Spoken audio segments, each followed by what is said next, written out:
Hello friends, welcome to one more session on social issues. In this session, we are going to talk about urbanization. Now, what are some of the key questions that we are going to answer? The first thing is, what is the meaning of urbanization? Right, we use this term frequently. Right, every now and then, we talk about urban areas versus rural areas, rate of urbanization, etc. So, what is the meaning of urbanization? In fact, what is the meaning of urban areas? In case of India, what is the extent of urbanization? Are we urbanized? Are we urbanizing at a very fast pace? What do we know about this? Apart from that, there are other questions. Whether urban areas are better than rural areas, or what is the contribution of urban areas to the economy? What is the comparison between urban areas and rural areas? So these are some questions you might come across quite frequently. But you might have also thought about some of these things. And on top of that, right, many of you will be in urban areas, and you would have noticed the different kind of problems that are there in urban areas. How do you address those problems? What is the reason why these problems are there in the first place? And in future, what all issues, challenges will be there in urban areas? Right, if the rate of urbanization continues as it is going on. So in this session, we will try to answer some of these questions. So let's get started. But before we jump into the topic, right, I just want to give you an idea how we are going to structure this session. Right, what all points we are going to take up, and how do we flow? Right, what all topics we will take up first, and then after that, what all we are going to take up. So that structure, that order, we will just look at. The first part, we are going to understand urbanization. Right, how do you define urbanization? Right, what is the definition of urbanization? We'll focus on that. And in this, we'll also try to understand how urban areas are defined in India. Right, and keep in mind the way you define urban areas will decide the rate of urbanization. Right, so defining an urban area, it becomes very important. The way you define will decide what is the extent of urbanization. Then what we do is we will look at the process of urbanization. What sort of process is this? So whenever urbanization is happening, what all changes are happening? Do we see changes at the level of society? Do we see changes at the level of culture? Do we see any changes at the level of economy? Do politics or some administrative factors play a role here? So those kind of things we are going to take up here. Then we'll try to understand the characteristics of urbanization in the Indian context. What are some of the features? Then we will look at some data on urbanization. What is the extent of urbanization in India? Is it too high, too low? What are some of the controversies? Maybe there are some inconsistencies. We'll look at that. Then as we are discussing social issues, we must also look at some of the social implications of these processes. Right? So what are the social effects of the process of urbanization? So how urbanization impacts certain dimensions? We'll focus on that. Then briefly, we are going to talk about some of the problems that are there in urban areas. Some of the problems have been there for a while. Some of these problems we have witnessed in the last few years. The intensity of the problems has been increased in the last few years. We'll look at that. Then what are some challenges to the process of urbanization? As the number of people staying in urban areas increases, or as the number of urban areas increases, number of towns increases maybe. So what all challenges India is going to witness in future? We'll look at that. The next bit is about what the government has been trying to do. Union government, state government, what are some of the interventions from their end? And what kind of facilities they're trying to provide in urban areas? And eventually, we will look at some solutions which can address the problems urban areas are facing right now, and which can address the challenges urban areas are going to face in the future. And so this is how the roadmap looks like. We're going to take up each topic one by one. So let's get started. The first thing, definition of urbanization. How do you define urbanization? In a very simple way, if I have to convey, urbanization implies the proportion of people staying in urban areas increasing. So let's say in a country, there are 100 people. But 20%, that means 20 out of these 100 people are staying in urban areas. But over a period of time, maybe the population increased to 200. And the people staying in urban areas increased to maybe 60. So in the first case, first scenario, right? Things which happened in the past. At this point of time, in the past, 20% of the population was in urban area. But over a period of time, what is happening? 60 out of 200 people are in urban area. 30% of the population is in urban area. So this implies that this country is moving in the direction of urbanization. Higher proportion of population is now staying in the cities. So this is, in a very simple way, you can convey what is the meaning of urbanization. So urbanization is the process through which cities grow and higher percentages of population come to live in the city. So basically, people in urban areas, their proportion in the population is increasing. Proportion of people living in rural areas, that is gradually reducing. That is urbanization. Another way to look at it, urbanization can be defined as the relative concentration of population in urban areas of a given territory. So at any point of time, what is the proportion of population living in cities and towns? That is the extent of urbanization. In a country, let's say, out of every 100 people, 90 are staying in towns and cities. So the extent of urbanization is 90%. But let's say another country, go to another country, there out of every 100 people, 40 are staying in cities and towns. So their extent of urbanization is 40%. Right? So this is the meaning of urbanization. What is the proportion of population in the urban areas, in the towns and cities? If the proportion is increasing, you are moving in the direction of higher urbanization. So this is how urbanization means, or this is how you can define urbanization. But the question is, how have these numbers changed over a period of time? Like how the rural-urban breakup has changed over a period of time. Now, to show this, what I will do is I'll use an illustration. And this illustration is not from India. This is at the global level. So on the screen, you can see a very interesting image. Right? On one side, that is the x-axis, rather not one side, that is the x-axis, you can see the timeline. Right? From 1500 onwards till 2016. And you can see two different kinds of colors. Shaded portion and two different kinds of colors. One is in red and another is in blue. So red denotes rural population and blue denotes urban population. What this graph illustrates here is at different points of time, how many people were staying in rural areas, how many people were staying in urban areas. So look at, let's say 1500, or look at 1600. At this point of time, you realize that almost everyone is staying in rural areas. You will not find blue. I mean, blue is just kind of very faint, very thin line. But look at the red section; it is kind of significant. At 1500, also more or less the same thing. Right? The red section is kind of thick, so as to say, but the blue section is a very faint line. So all these areas that you can see that for majority of the time, for most of the time, from 1500 onwards, you will find people staying in rural areas. People staying in urban areas were in minorities. But over a period of time, you observe that the blue region in the curve is changing. It is increasing in size. In fact, look at 2016. Look at the blue region. This is the blue region. And look at the red region. This is the red region. So urban region is now more than the rural region. So at some point of time, there was this inversion. You started having more people globally in urban areas as compared to rural areas. So in the past, significant chunk of population was in rural areas. But over a period of time, the proportion of population in rural areas has gone down. Proportion of population in urban areas has increased. And at this point, urban population is more than the rural population. So this is something which is interesting. This basically points to the fact that countries world over are moving in the direction of urbanization. There is increasing trend of urbanization world over. Another illustration that we have here, again, it also points to the same thing. So this is, again, for a time duration, but it is for a smaller time duration. So on the x-axis, you can see 1960 to 2020. Right? So this is the time frame of analysis. And this dark shade that you can see, I think it is blue or black, I can't really figure that out. It shows urban population at different points of time. Right? All these dots that you can see here, they're all depicting urban population at different points of time, different years. This red line that you can see, it basically denotes rural population at different points of time. So in 1960, you can see around 2 billion people, they are staying in rural areas. While there were around 1 billion people, they are staying in urban areas. Right? So rural population is way more than urban population. Right? This is global data, this is not data specific to India. Now, over a period of time, what happens? The rural population, that particular curve, it kind of flattens. While the urban population data, it is now increasing. That it is growing at a higher pace. And the gap between rural and urban is actually diminishing over a period of time. And at some point between 2000 and 2010, you find that rural and urban population, they are more or less same. And after that, the urban population is more than the rural population. Right? So in 2020, the urban population is way more than the rural population. Right? So this kind of zooms in the previous graph that we saw, and it gives you an idea how it has changed. Somewhere between 2000, 2010, around 2005, 2006, this transition happened. Right? Urban population crossed the rural population. So this is how the scenario looks right now. More people world over are staying in cities and towns as compared to villages. I want to show you another graph, which is again very interesting. Now, in this graph, what we can see is on the y-axis, it is the extent of urbanization. What proportion of people in a particular country are staying in urban areas? That is what the y-axis is all about. Right? And all these are countries. Right? All these things that you can see on the curve, they're all countries. So on the y-axis, what is the extent of urbanization? Right? For example, country like let's say Ethiopia, right? So 20%. So Ethiopia is 20% urbanized. So if they have like let's say 100 people, 20 of them are staying in urban areas. And countries which are somewhere here, right? Let's say Mexico, 80% urbanized. For every 100 people in Mexico, 80 are staying in towns and cities. Right? So this is the extent of urbanization. On the x-axis, you have GDP per capita. This is basically an indicator of how affluent this country is. This is an indicator of national incomes, right? GDP per capita, how much output is being created per individual. Right? So the countries who are at this point, right, on the right hand side, they are the most affluent countries. The countries who are on the left hand side, they are less affluent countries. Right? Look at these numbers: $50,000, $100,000. Right? So these are all affluent countries. You have countries like United States, Germany, Singapore, etc. On the left hand side, you have countries like Ethiopia, Democratic Republic of Congo, Mozambique. These kind of countries are there. Their GDP per capita is very low. Now, this is what the graph shows. Now, what trend do you observe here? Right? If you look at this graph, what can you infer? One thing that you can infer is as the extent of urbanization increases, the GDP per capita also increases. I'll just try to make it easier for you to understand. I'll just change the color maybe, which will help you again interpret this better. See, look at this particular graph. There is a trend like this. Those countries which are having a high rate of urbanization or high extent of urbanization, rather, look at their GDP per capita, $50,000. Countries whose extent of urbanization is maybe 90%, here, their GDP per capita will even be higher. Countries whose GDP per capita, whose rate extent of urbanization is low, right, maybe 30%, 20%, look at their GDP per capita. So there exists a correlation here. Those countries which have significant chunk of their population staying in towns and cities, they are also more affluent. People have more resources with them. Right? So this is again an interesting finding. Now, there's one reason why I'm showing you this. Visually, you think that rural areas we should be focusing on, right? India is one of those countries. We say that India lives in the villages. Yes, we should focus on rural areas. There's no denying that. But only if you're focusing on rural areas, you might not achieve your growth targets, development targets, etc. If you have to address poverty, if you have to increase your economic output, if you have to grow, if you have to develop, if you want the country to grow and develop, we have to focus on urban areas. We have to increase the extent of urbanization. And there's something which is beautifully reflected here. All the advanced economies, right? All the economies which have higher GDP per capita, they are the ones who are also urban economies. Right? So in case of India, if you are having huge prevalence of people staying in rural areas, we have to rethink our policies. We have to find out ways by which you have more people moving to urban areas or rural areas getting transformed into urban areas. So urban development is very, very important for economic growth, for the nation's growth. There's, you won't find economies which are doing well and who have very low level of urbanization. You'll not find that, right? Low level of urbanization, maybe one or two exceptions are there, right? So maybe Sri Lanka or some countries are there, but you won't find countries in this range. Low level of urbanization and high GDP per capita, highly unlikely. Right? So that's why urban development is important. That's why focusing on urbanization is extremely important. So these are some illustrations I wanted to show you. Now, the question is, we know what is urbanization now. We know the significance of urbanization. But I have not yet told you what is the meaning of urban. So you might have a question, what exactly qualifies as urban? How do I know whether a place is urban or not? Right? Let's say someone gives you a task to identify urban areas in India. How will you go ahead with that? So now what we are going to do is we are going to understand what is the meaning of urban. Right? Which area can be considered to be urban, which area can be considered to be rural? What is that thing which differentiates an urban area from a rural area? So first what we will do is we will look at the census definition. Like how does the census define an urban area? Right? So census exercise is carried out every 10 years, right? And it gets different types of data. It's one of those exhaustive databases. So it also tries to look at these things. Right? Which areas should be classified as urban, which areas should be classified as rural. All these things the census talks about. So according to census 2011, by the latest census, urban areas can be statutory towns, they can be census towns, they can be outroads. The census says that urban areas are like this. Now you might have a question, what are these statutory towns, census towns, outroads? So to understand that, we will look at the meaning of each of these things. So according to census towns are those that have a population more than 5,000, that have at least 75% of their main working population outside agriculture, and the population density has to be at least 400 persons per square kilometer. Right? So if a place qualifies, or if a place fulfills all these criteria, then it qualifies as a census town and it will be classified as an urban area. So the population has to be at least 5,000, the population density has to be at least 400, and 75% of the population must be engaged outside agriculture. Right? So in urban areas, people are engaged in manufacturing services. They should not be, majority should not be engaged in things like agriculture. So this is how one type of urban area looks like. Then another kind of urban area can be statutory towns. Right? Statutory means something which has been created on the basis of law. Statutory. I mean, I don't need to explain what is statutory. You have your all polity lessons out there. Right? So statutory towns, those places which are recognized by the law. Right? So they are also qualified as urban areas. Now, a municipality, municipal corporation, cantonment, cantonment board, notified town area committee, all these things, all these areas are automatically classified as urban areas. Now, apart from these two, there's another kind of urban area, that is outgrowth. Sometimes you might have a village or a part of a village which is contiguous, which is kind of linked, connected with a statutory town. And it might have different kinds of urban amenities. It might have very good infrastructure facilities. It might have roads, electricity, taps, water facilities, drainage system, banking facilities, etc.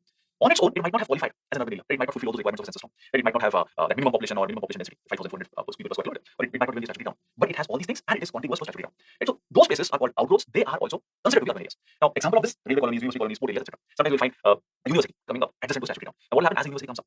You will have people from different parts of the state, different parts of the country. And since you have a university over there, there will be different kinds of demand for different kinds of goods and services. As a result of which, over a period of time, urban amenities will also develop. So even if it doesn't fulfill the different kinds of criteria for a statutory town or a census town, it is classified as an outgrowth and it is considered to be an urban area. So this is how census 2011 defines urban area. Now this is interesting because this is one of the ways by which you are trying to classify urban areas. Countries world over, they use different parameters. In case of India, we are using, let's say, population. Some other countries also do that, but not all will do that. Some countries, what they will do, they will look into historical, cultural factors to classify particular areas as an urban area or not. In some cases, they will see what kind of institutions are there, right, accordingly. In some cases, they will see what kind of amenities are there, what kind of infrastructure are there, and that becomes the sole criteria for distinguishing an urban area from a rural area. In some cases, they will look at only the occupation maybe. In some cases, they will look at the built-up area, satellite images might be used. So there are various ways this urban-rural classification can happen, and countries all over use different methods. This method that I'm talking about is something which is used by the census 2011. What does this imply? According to this, right, we will get a number, 31.1% or whatever. This proportion of people in India are in urban areas. But if you change the criteria, in that case, what happens? The numbers will change. So, which inevitably means that counting can sometimes be quantitative. Right? What kind of criteria you're using? It is deciding the extent of that. So, this is about the census 2011 definition of urban area. Another way also you can understand an urban area or differentiate an urban area from a rural area. What you can do is you can look at certain features, right? How the society in urban areas looks like, how the society in rural areas look like. What are some of the features? What are some of the institutions? How the society is organized? That way also you can do a classification. Now we look at some of these features one by one. First thing, an urban area is different from a rural area on the basis of the occupation that is followed carried by people. In urban areas, majority of the people will be engaged in manufacturing or services. In rural areas, majority of the people will be engaged in agriculture. Again, when I say agriculture, it doesn't mean they will all be farmers. Some of them will be owning land, some of them will be owning large amount of land, some of them will be cultivating on someone else's land. Right? Different kinds of people, different kinds of people will be there who will be engaged in agriculture in different ways. But yeah, majorly people will be engaged in agriculture in rural areas. The next thing, if you look at urban areas and rural areas, there will also be a difference in the environment. Right? In urban areas, look at the constructions that you have. Right? Everywhere you will find concrete. In rural areas, that might not be the case. Right? Also, the weather situations might be slightly different in urban areas as compared to rural areas. In urban areas, you will have different kinds of industrial activities. Factories and plants will be there. As a result of which, the temperature might be slightly different. There might be pollution. All those things will be there. It's not that in rural areas you don't have pollution, but the environment is slightly different in a rural area as compared to an urban area. The next thing, what is the size of the community? If you try to find out the size of the community, in rural area, the size of the community will be small. Usually in rural areas, right? Smaller communities are there. Look at urban areas. You have cities which have a population of more than 1 crore. You have cities which have a population of more than 50 lakhs, 10 lakhs. So the size of community is huge. In rural areas, the size is comparatively small, way smaller than urban areas. What about density of population? Density of population in rural areas is quite low. Density of population in urban areas is quite high. Right? Just think of places like Mumbai or Delhi, Bangalore. Right? What is the density of population? So many people living together, staying together. You can just think of all the public transport systems. How a lot of people are cramped in these things. Think about the slums. How so many people will be staying in single bedroom house or 2 bedroom house. They're all staying in cramped circumstances. So density of population is quite high in urban areas as compared to rural areas. Apart from density and size of the community, you also notice heterogeneity. Notice heterogeneity. You might have heard of these terms. Homogeneous, heterogeneous. Like something that we studied in our school physics and chemistry. Homogeneous mixture, heterogeneous mixture. Homogeneous means the properties are similar. Heterogeneous means the properties are different. So in urban areas, you will find different kinds of people. People are heterogeneous. The population is heterogeneous. You'll find some people speaking, let's say you go to a place like Bangalore. You'll find people speaking Tamil, people speaking Odia, people speaking Bengali, people speaking Punjabi, people speaking Marathi. People speak different languages. You'll find people following different practices. Right? You'll find people who are practicing Hinduism, Christianity, Islam, different kinds of religion, different kinds of culture will be there. So in urban areas, you'll find so much of variations. In rural areas, that might not be the case. To some extent, there will be heterogeneity. Maybe people have different castes, or some of them might have different faith. But as compared to urban areas, the variations are way less in rural areas as compared to urban areas. So urban areas are more heterogeneous as compared to rural areas. The next is differentiation and stratification. So how is the society differentiated in urban area? Like what are the factors on which the society is, so the members of society can be differentiated, and how are they arranged? What kind of hierarchy exists in society? As we have discussed before, go to any society, you will find some form of hierarchy. Stratification is something which is universal. So in urban areas also you find stratification, in rural areas also you find stratification. But the basis of stratification might be different. In urban areas, the basis of stratification might be class. In rural areas, the basis of stratification might be caste. That means economic factors, they play a more significant role in urban areas. Right? People are arranged in terms of their class position. What kind of car they have, or what kind of property they have, what kind of incomes they have, what kind of professions they are in. So all these things matter more. What kind of society people are staying in, what kind of clubs they are part of, what kind of groups they are part of. So in urban areas, class becomes more important. While in rural areas, caste might be a more important factor, right, for stratification. So the axis of stratification also varies here. Next is mobility. Mobility here means we're not talking about physical mobility, how you can move from one place to another. We're talking about social mobility.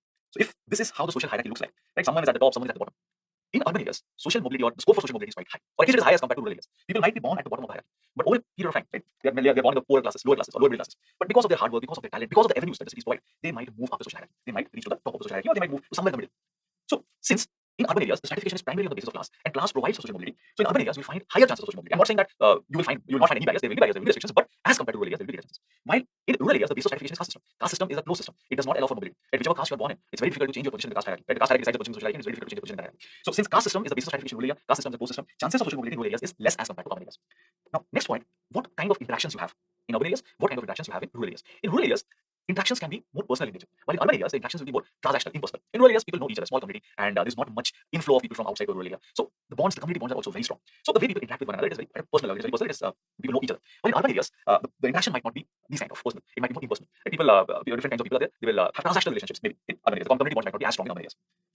Now, what happens to the division of labor?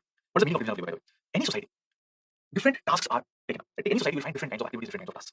So whatever goals are there in the society, to achieve that, you have to carry out all these tasks. Now, how all these things are divided? Who is going to do that? That is called division of labor. In urban areas, the division of labor is extremely complex. People are specialized, right? Different people are specialized in different kinds of things, and they do that. In rural areas, that might not be the case. You don't have that many variations. People are not as specialized as in urban areas. Look at urban areas. What kind of services you get in urban areas? Right? If extremely specialized services, just open, for example, an app like Urban Company also, and you'll find different kinds of services being provided. Now, if you're looking for a carpenter, you'll find different kinds of carpenter. If you're going to a salon, again, you'll find people who are specializing in different kinds of things in the salon. But in rural areas, that might not be the case. Same person is doing multiple things. And in the past, if you look at traditional societies, the same family will be doing everything. They will be working in the farms, they will be providing education to their younger ones in case there's any health issue, anything, they will take care of the younger ones, everything they used to do. But look at urban areas, you'll find massive variations. Like for healthcare, you have doctors, and among doctors also you'll find specialization. And you'll find liver experts, you'll find eye experts, you'll find people who specialize in heart-related issues, cardiologists, etc. So everywhere you'll find specialization in urban areas. So that all the work that has to be carried by the society is divided in a very complex manner. Again, what is the level of technology? In urban areas, the level of technology is comparatively high as compared to rural areas. What about what kind of social relations exist? I've already mentioned that. In rural areas, you will primarily have personal relations, strong community bonds, while in urban areas, you have more impersonal relations, transactional relations. So these are some features by which you can identify urban areas from rural areas. These are all distinguishing features. So When it comes to urbanization, to understand urbanization, we need to understand what is an urban area. Different countries have found out different ways they are used to different ways. In case of India, census defines urban areas in a particular way. If you have to understand it from a sociological perspective, right, how the society is very, the classification that we saw right now, or the features that we saw right now, can help you classify an urban area from a rural area. So this is about the first bit, right? What is the definition of urbanization and what do you mean by urban? Now what we'll do, we'll move to the next part to understand the process of urbanization.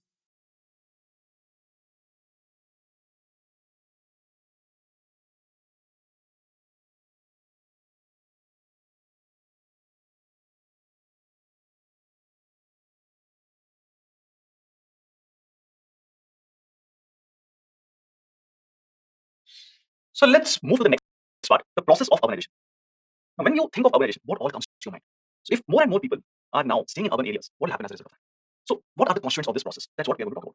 The first thing, urbanization is a socio-cultural process. This implies that as urbanization increases, or as the extent of urbanization in a particular country increases, the societies and cultures also get impacted. We will see how this happens. The process of urbanization is also a political process, it's a political administrative process. Politics and administration, they are intrinsically linked with urbanization. We'll come to that, how these dynamics play out. It's also an economic process. Cities and economy. The economy of those urban areas, economy of the entire country might also be linked with one another. And process of urbanization is also a geographical process. So what we will do is we'll look at each of these points one by one. So let's get to the first bit. The process of urbanization is a socio-cultural process. Whenever there is urbanization, the society gets impacted, the culture also gets impacted. What are some of the social impacts of urbanization? We'll come to that in a minute. But think about it. How societies and cultures are getting impacted by the process of urbanization. If you go to any urban area, if you go to, let's say, metropolitan cities, what kind of culture you will find? You'll find people from different parts of the country, maybe people from different parts of the world who are staying together. And when they're staying together, they're interacting with each other, they're exchanging different kinds of traits, they're learning from one another. And when you exchange traits, what happens? You take up some of the traits from some other culture, people from the other culture also take up some traits from your culture. So indirectly what is happening is you are creating a melting pot of culture. The urban area is a melting pot of culture. So just imagine a pot like this. This is an urban area. Let's imagine that an urban area is a pot. Here different kinds of cultures are coming together. And then it is heated. So all these cultures are they're melting basically and they're mixing with one another. And new kind of cultures will be created. Look at food maybe, look at language maybe. How different food items come together to create new food items. Right? So those examples you can put here. So in urban areas, you have people from different cultures coming together and creating this kind of a new culture, composite culture maybe. Apart from that, look at cities historically. In case of India, we have had cities at different points of time. Right? During the time of the Aryans, during the Islamic rule was there, when the British were there, different cities are covered. And again, depending on what kind of rulers were there at that point of time, that established these cities maybe. The culture of the cities would have also changed. At some point of time, Persian, Urdu would have been the predominant language. When the British are coming again, they're changing cities. There's westernization now. So with change in time, as the process of urbanization continues, societies and cultures they get impacted. Apart from being a social cultural process, the process of urbanization is also a political administrative process. If you look at history, at different points of time, kingdoms would have risen and they would have fallen. And with the rise and fall of kingdoms, you'll also see cities emerging and falling. There are so many prominent cities right now in India that at some point of time in history, they were also prominent capitals of different kingdoms. So they were all centers back then, they were all urban centers back then, right? Delhi, Patliputra, Madurai, etc. Now, another way to look at it, politics, administration, the way political incentives are or the way political factors play out, this can give stimulus to urban growth. I'll give you an example. Let's say a particular state of states within India, it decides that it wants to create more districts. Now, what will happen as a result of that? If you're creating more districts, it will imply that you're creating more district headquarters. In a place which was not, it was just any other town, will now become a district headquarters. There will be different administrative buildings over there. It can lead to urban growth to some extent. I'm not saying it will just change things overnight, but it will lead to, higher urbanization maybe. If you're having multiple capitals, it might be the case. If you're shifting capitals from one place to another, the new place, there was nothing. But now, since a new capital is being established, again, it will lead to urban growth. And sometimes politicians also prioritize. Maybe they will identify certain regions, right, for setting up of certain plants, maybe, or certain factories, or certain other establishments, certain development projects, maybe. It also leads to urban growth. So politics can give these kind of stimulus. And also, urban areas, you will find growth of different kinds of commercial activities. It also, politics plays a role in this as well. So the point here I want to make here is, politics and administration, they are linked with urbanization. The next point, the process of urbanization is also an economic process. Why is this an economic process? See, urban areas are the focal point of economic activities. If you look at the different sectors of the economy, agriculture, manufacturing, services. In rural areas, primarily you have agriculture activities. In urban areas, you have manufacturing and services. These are the sectors which predominantly contribute to the economy. If you look at India in the 1950s, at that point of time, agriculture was contributing more. But over a period of time, the share of agriculture in the economy has gone down. At present, somewhere around 30%, 40% is the contribution of agriculture to the economy. So, majority of the contribution to our economy comes from manufacturing and services. And where does this happen? It happens in urban areas. So, urban areas are the focal point of economic activities. They are the engines of growth. In case of India, right, as per the census data, some 31% of the population are in urban areas. But how much are they contributing to the economy? Somewhere around 63-64%. So, proportion of urban areas, proportion of people in urban areas is less, but their contribution to the economy is immense.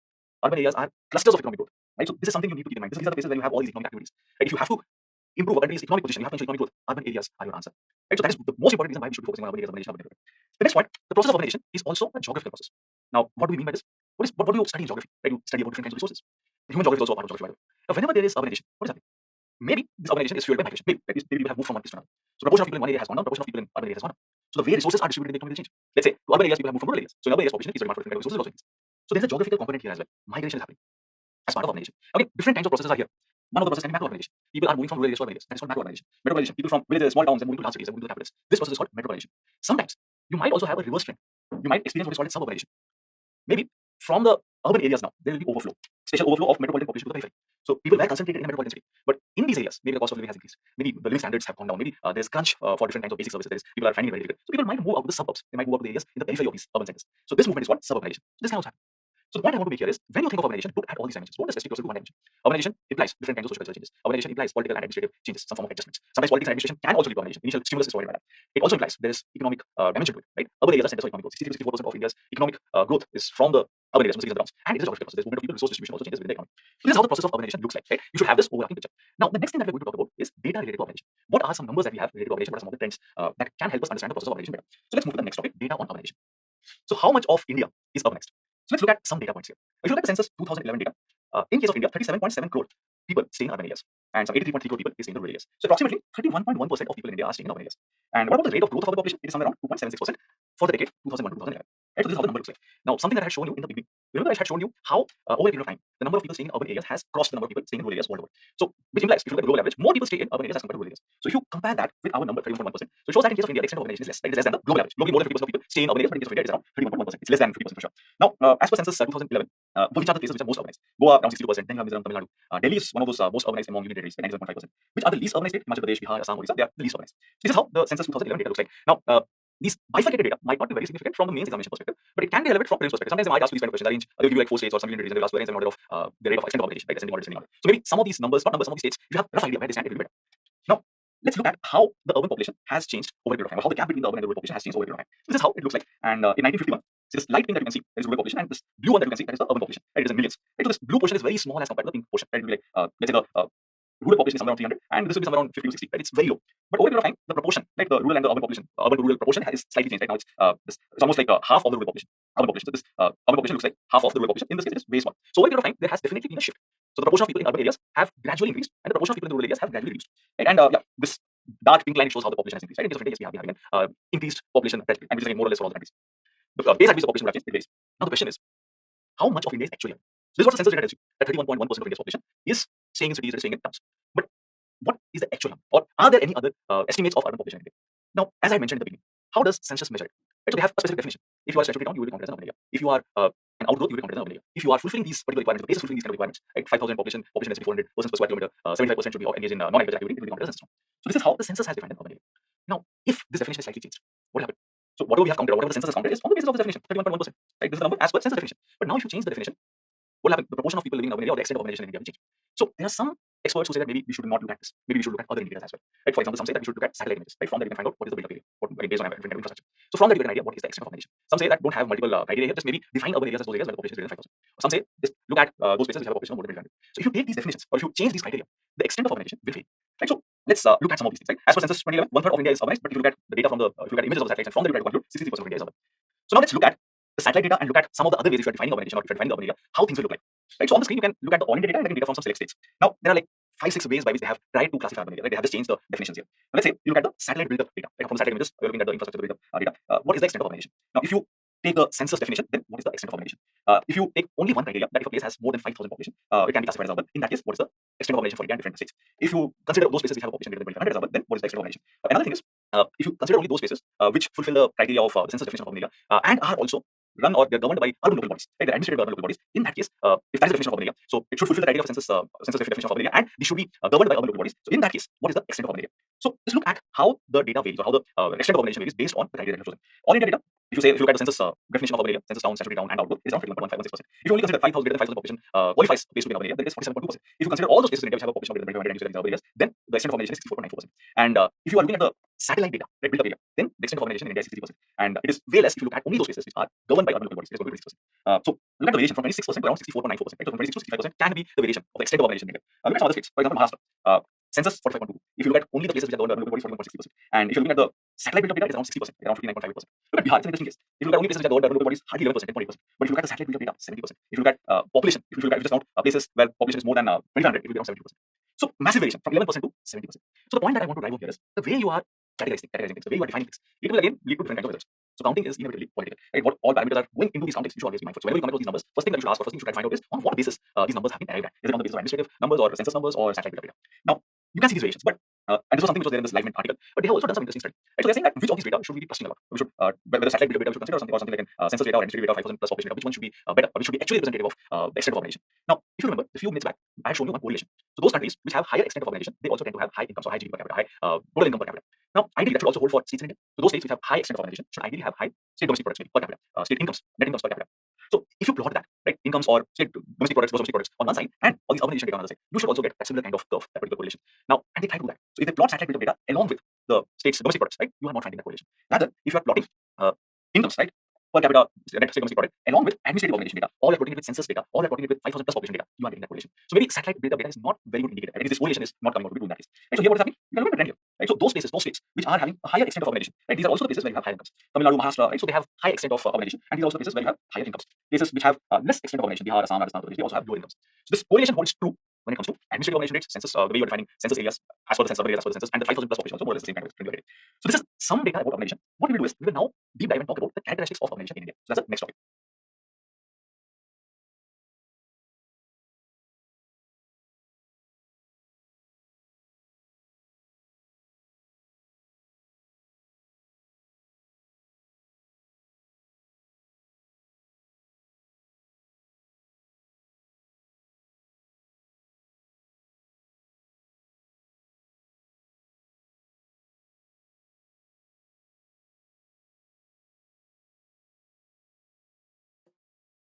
So let's look at the characteristics of urbanization in India. So on the screen, you can see an illustration, and you can see different bars here. Now, what do you understand from these this particular chart? So basically, what it is trying to convey is at different points of time, right? Let's say between 1971 to 1981, whatever growth in population, whatever growth in urban population was, how did this happen? Whether it happened because of migration of people from rural to urban areas, or whether it happened because of reclassification of towns, did it happen because certain urban areas their boundaries got extended, or it happened because of natural growth of population? Right? In any urban area, how population will change, or if you look at all the urban areas in India, how the population will change. One way is people from rural areas are moving to urban areas. As a result of the urban areas are becoming more populated, right? The number of people in urban areas is increasing. Another option is there were some rural areas which, over a period of time, the characteristics change. There are maybe different kinds of amenities that were there changed. Their character changed, right? Maybe the kind of occupation people were engaged in before it changed. Maybe the population density changed, maybe the population changed. As a result of which, the rural areas were later on classified as urban areas. Maybe. Or in some cases, the urban areas existed, they got expanded further. Right? So again, the proportion of people in urban areas will increase. Or in urban areas, because of natural growth of population, the population changed. So green denotes natural growth of population, red denotes expansion of existing urban areas, urban boundaries. The orange denotes reclassification of towns, and the purple denotes rural to urban migration. So what you can observe here, what is happening in 1971 to 1981 in that decade, you observe that natural growth of population is the major reason why the proportion of people living in urban areas has increased. Whatever increase in urban population has happened, it has been primarily because of natural growth. Look at 1980, 1991, again, whatever change in urban population has happened, more than 50% of it is because of natural growth in population in urban areas. Similarly, between 1991 to 2001, again, natural growth of population is the major factor. And even now, right, 2001 to 2011, the most important factor why the population in urban areas has increased is natural growth of population. So what does it tell you? Usually, there is this popular misconception, there is this popular notion that people from rural areas are migrating to urban areas as a result of which the population of urban areas is changing massively, drastically. But that's not the case. Rural to urban migration's contribution to increase in the population of urban areas has been more or less constant. Look at it. It has not changed. So in the past, also people from rural to urban areas were migrating, but they were not migrating at very large numbers. Now also it is more or less the same. And most of the change has happened because of reclassification of towns. Most important factor is natural growth, right? After that, the second most important factor is reclassification of towns. So certain places were possibly considered to be rural, now they're considered urban. So this popular notion that there is exodus of people happening from rural to urban areas, that's not true. It's primarily because of reclassification and natural growth of our population in urban areas. Right? So if someone says urban areas are overpopulated because of urban to rural to urban migration, that's not true. So this is something that you should keep in mind. Now let's look at some of the features, some more features of the way urbanization has happened in Indian context. The first thing, in case of India, urbanization is primarily led by the tertiary sector, the services sector. So DPIIT, Department for Promotion of Industrial and Internal Trade, they have some data which points out that Indian towns are growing more on the basis of tertiary sector rather than the manufacturing sector, rather than the secondary sector. So you have had services sector growth, and services sector contribution to this is way more than manufacturing sector. In fact, let's look at how these things have panned out. Right? So some higher order of details. Now, what they find out is because of communication sector, transport, services, construction, all these have led to the growth of cities in India. In fact, the contribution of manufacturing sector might have even gone down over time when it comes to expansion of cities, emergence of cities. According to World Bank, the largest metropolitan centers, Mumbai, Delhi, Bangalore, Kolkata, Chennai, Hyderabad, they saw 16% loss in manufacturing jobs between 1998 and 2005.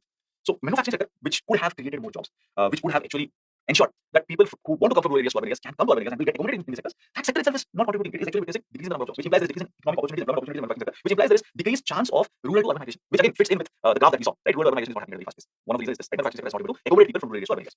So this is what the DPIIT talks about. Also, something interesting here: how India's urbanization trend is different from how urbanization happened in different other parts of the world. In many of the other economies, especially the developed economies, urbanization is primarily led by the manufacturing sector growth. So most of the developed countries, what happened? The manufacturing sector, it created jobs.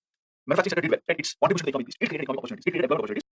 So people from rural areas are going and migrating to these urban places. As a result of which, the population in urban areas increased, population in rural areas decreased. As a result of which, the proportion of population in urban areas increased. So it led to the growth of cities. It led to the urbanization of the nation. And you have multiple examples of that. Like places like Shanghai, they are the steel automobile hubs. But in case of India, it is something which is contradictory. Right? It's the service sector which is playing the role here. So points like this you should keep in mind. How India's urbanization trend, India's urbanization story is different. Another interesting feature is how you have multiple urban centers, or how the extent of urbanization is not uniform throughout the country. Certain places, certain regions, you will have more urban centers, you will have higher level of urbanization. For example, in India, southern India is more urbanized than northern India. Again, what could be the reason? Maybe because of historical factors, maybe because of social cultural factors, maybe because of educational factors. Right? Again, literacy rate in southern India is more. Social cultural factor might be at play, historical factor might be at play, possibility of trade in the southern states is high because of they being situated along the coast. So multiple reasons could be the multiple factors could be the reason why southern part of India is more urbanized. And if you look at the DPI data, Maharashtra, Gujarat, Tamil Nadu, Karnataka, Andhra Pradesh, these are the most urbanized states in the country. Larger states, like Delhi might be higher urbanized, but it is a very small place as compared to states like Maharashtra, Tamil Nadu, Karnataka, Gujarat. Now, another thing that DPIIT points out is the impact of globalization. Globalization is something that we have dealt with extensively in a separate recording. Now, globalization is the process by which the world is getting interconnected. Right? There is flow of finance from one place to another, capital from one place to another. There is greater exchange of goods and services between cities, countries. There is greater movement of people from one country to another. So there is greater engagement at multiple levels. People to people ties, government to government ties, ties between firms, they have increased. So how has globalization impacted India? How globalization has impacted urbanization in India? So DPIIT points out that because of globalization, the development of Indian urban areas has been very high. FDI will most likely going to come in places which already have some basic level of infrastructure. So if you compare urban areas will have better infrastructure, they will have better connectivity. So all these things leads to a situation where they are able to attract more FDI, and as they attract more FDI, further leads to higher growth of the urban areas, and as a result of which again population in urban areas might increase. So different kinds of industries have been set up as a result of foreign capital coming into India in these urban areas. And what is the reason why urban areas attract FDI? They have better resources, they have better infrastructure. Maybe some of these places have better investor-friendly policies, and some of them will also have special economic zones. For example, places like Bangalore, it has special economic zones. These are the places where the regulations, the policies will be different from the places which are outside the special economic zone. Right? So as they have more investor-friendly policies, these are areas where policies are different because they just want to attract investors, and they are meant for exporting different kinds of goods and services that have been produced within these zones. So as a result of what will happen, these places will attract investors. There will be more investment, and it will again create more employment opportunities. It can lead to a situation where more population will be attracted to work in these places. Right? And as a result of which population increases, development will be there, urban population increases in these areas. So this is how urbanization looks like in India. Some of the interesting features. Now I just want to draw your attention to two statements which actually help us characterize, or which actually help us understand the unique characteristics of urbanization in India. So what I would say is, what I would request you is just read both these sentences, and you can actually pause for 30-40 seconds and reflect what do these statements mean. First statement is, in case of India, we have witnessed industrial growth without a significant shift of population from agriculture to industry. Second statement, growth of urban population has happened without a significant rise in the ratio of the urban to the total population. This is what has happened in India, and all the things that we have been talking about, all these things are linked with one another. So what I would request you is, you can just pause and try to infer what do these two sentences imply. Right? If you take it together, what is the meaning of this? So you can pause, take a break, and you can just resume after maybe 40 seconds or 1 minute. So let's try to understand each of these sentences one by one. So in case of India, industrial growth has happened without a significant shift of population from agriculture to industry. That means industries are doing well. They're posting growth. Right? Every year they are doing better, or their contribution to the economy is increasing. So if that is the case, then ideally what should happen? People should move from agriculture to industries. Industries are doing well, so ideally industry should be able to accommodate more people. Where will they accommodate people from agriculture? So if they're able to grow well, they should be able to accommodate people from agriculture. As a result of which, proportion of people in agriculture would go down over a period of time. But that has not happened. Shift of population from agriculture to industry is not happening. Now, what would be the reason? Then how come industries are growing if they are not hiring more people? See, in case of India, industrial growth is happening, but the shift of population is not happening because industries are capital intensive rather than being labor intensive. That means they don't employ a lot of people. They would rather use machinery, different kinds of machines, improvements, etc., to increase their production, to increase their output, to increase their efficiency. So if you are capital intensive and not labor intensive, what happens? You're not able to hire more people. You're not able to hire more laborers. As a result of it, you're not able to accommodate people who are from the rural areas and urban areas. Urban areas are the spaces where you have industries. And what would be the reason why it is capital intensive? Again, host of factors, but one of the major factors is the kind of policies that we have.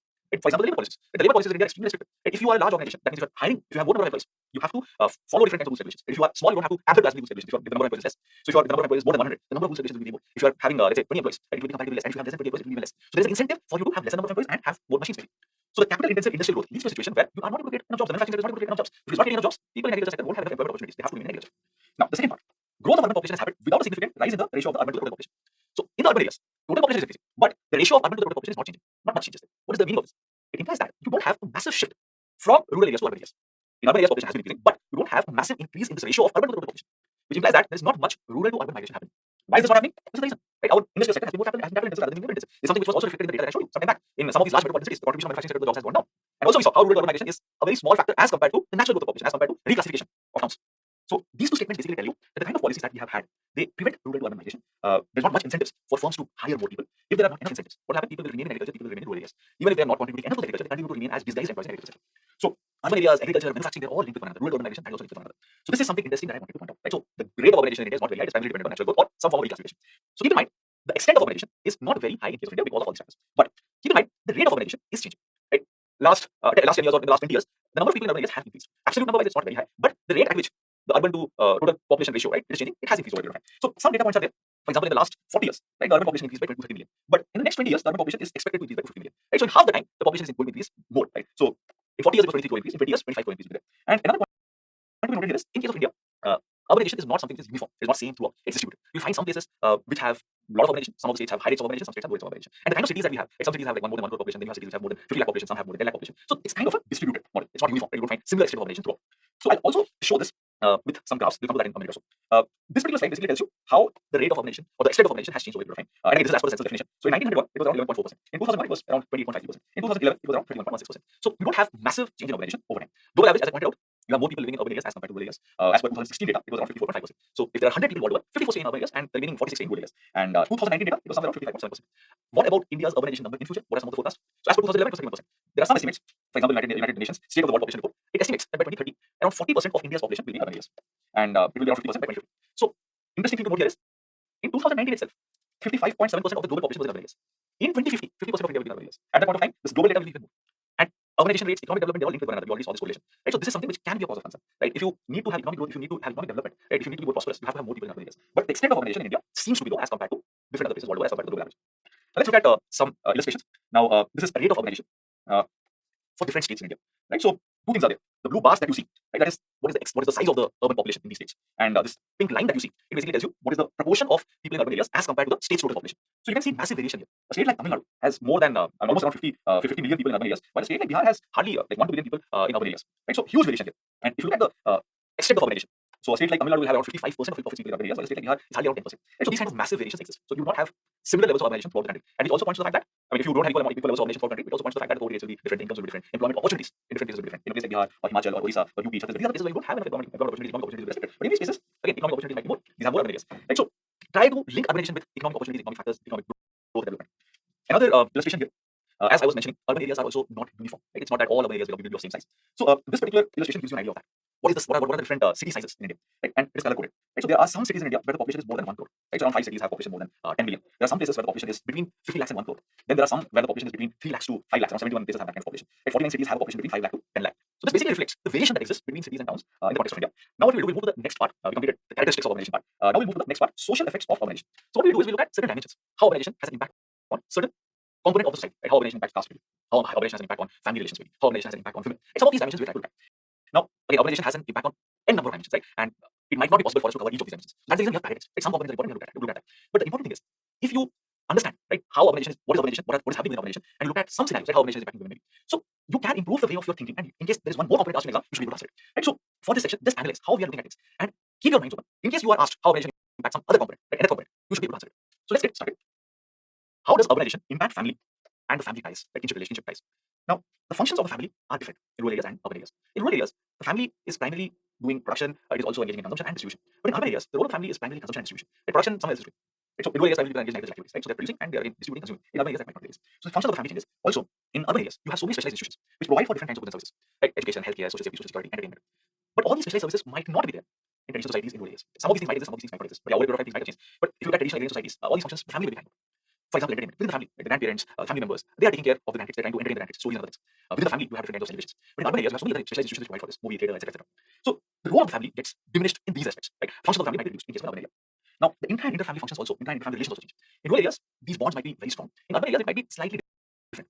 The number of interactions that happen in rural areas might be high. In urban areas, the number of interactions between families might be low. But that does not mean the quality of interactions has gone up. Or quality of interactions might be good in urban areas as well. The husband-dominated family in rural areas gives way to egalitarian family. In urban areas, the families within them, the husband and wife, they might have a more egalitarian relationship. The husband and wife might be deciding things together. The wife also has more or less similar kind of authority. Wife and husband are sharing different kinds of household responsibilities. Again, I'm not saying they're completely sharing, 50-50 sharing might not be there. I'm not saying there's 50-50 sharing between household responsibilities. But as compared to families in rural areas, right, it might be more egalitarian. Wife might have more say in different kinds of decisions. In rural areas, it might be the husband who's deciding, the baby members who are deciding everything. Attachment to children in the family is intact, both in urban areas as well as in rural areas. Rural areas, the children are basically the children of the families. In rural areas, you have extended families, joint families. So there are so many people who can take care of the kids. In urban areas, things might be different. In urban areas, you might have more nuclear families, smaller families, and these kids, right? So they need the undivided attention of their parents. So the bonding between the parents and the kids is very strong in urban areas as well. In fact, the parents will change their priorities depending on the requirements of the children.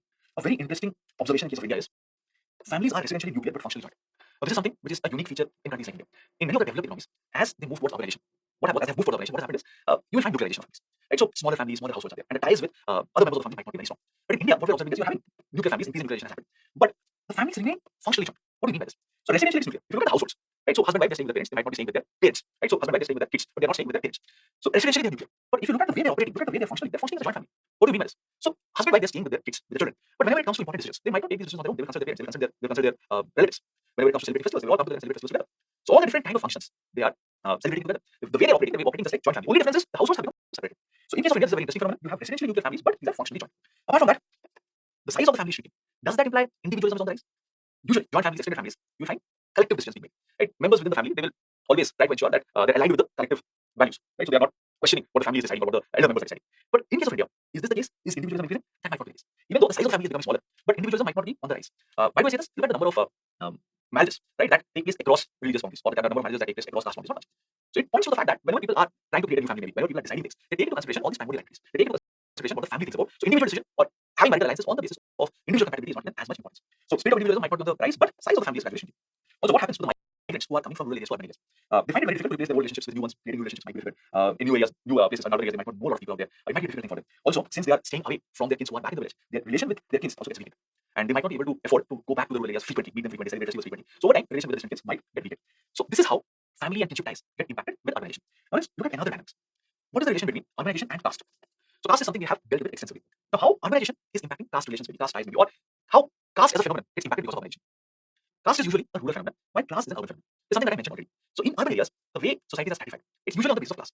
People give more importance to things like education, individual achievement, and there are different modern status symbols. Which society you are part of, which club you are part of, which group you are part of, what kind of car you have. These are all different kinds of status symbols. Caste is also a kind of caste is a hierarchy based on status, but in urban areas you have a different kind of status symbols. So caste is typically a rural phenomenon, but class is typically an urban phenomenon. This does not mean caste doesn't exist in urban areas. Caste does exist in urban areas, but the thing is, there is another phenomenon which is more important, or which is possibly even more important by society at large. Also, in urban areas, you find fusion of caste, subcaste. Different kinds of alignment can be there. There can be vertical mobilizations, horizontal mobilizations in urban areas. Class ties might be stronger in urban areas as compared to caste ties. That does not mean caste ties are not there. Caste ties also exist, but compared to caste ties might be stronger.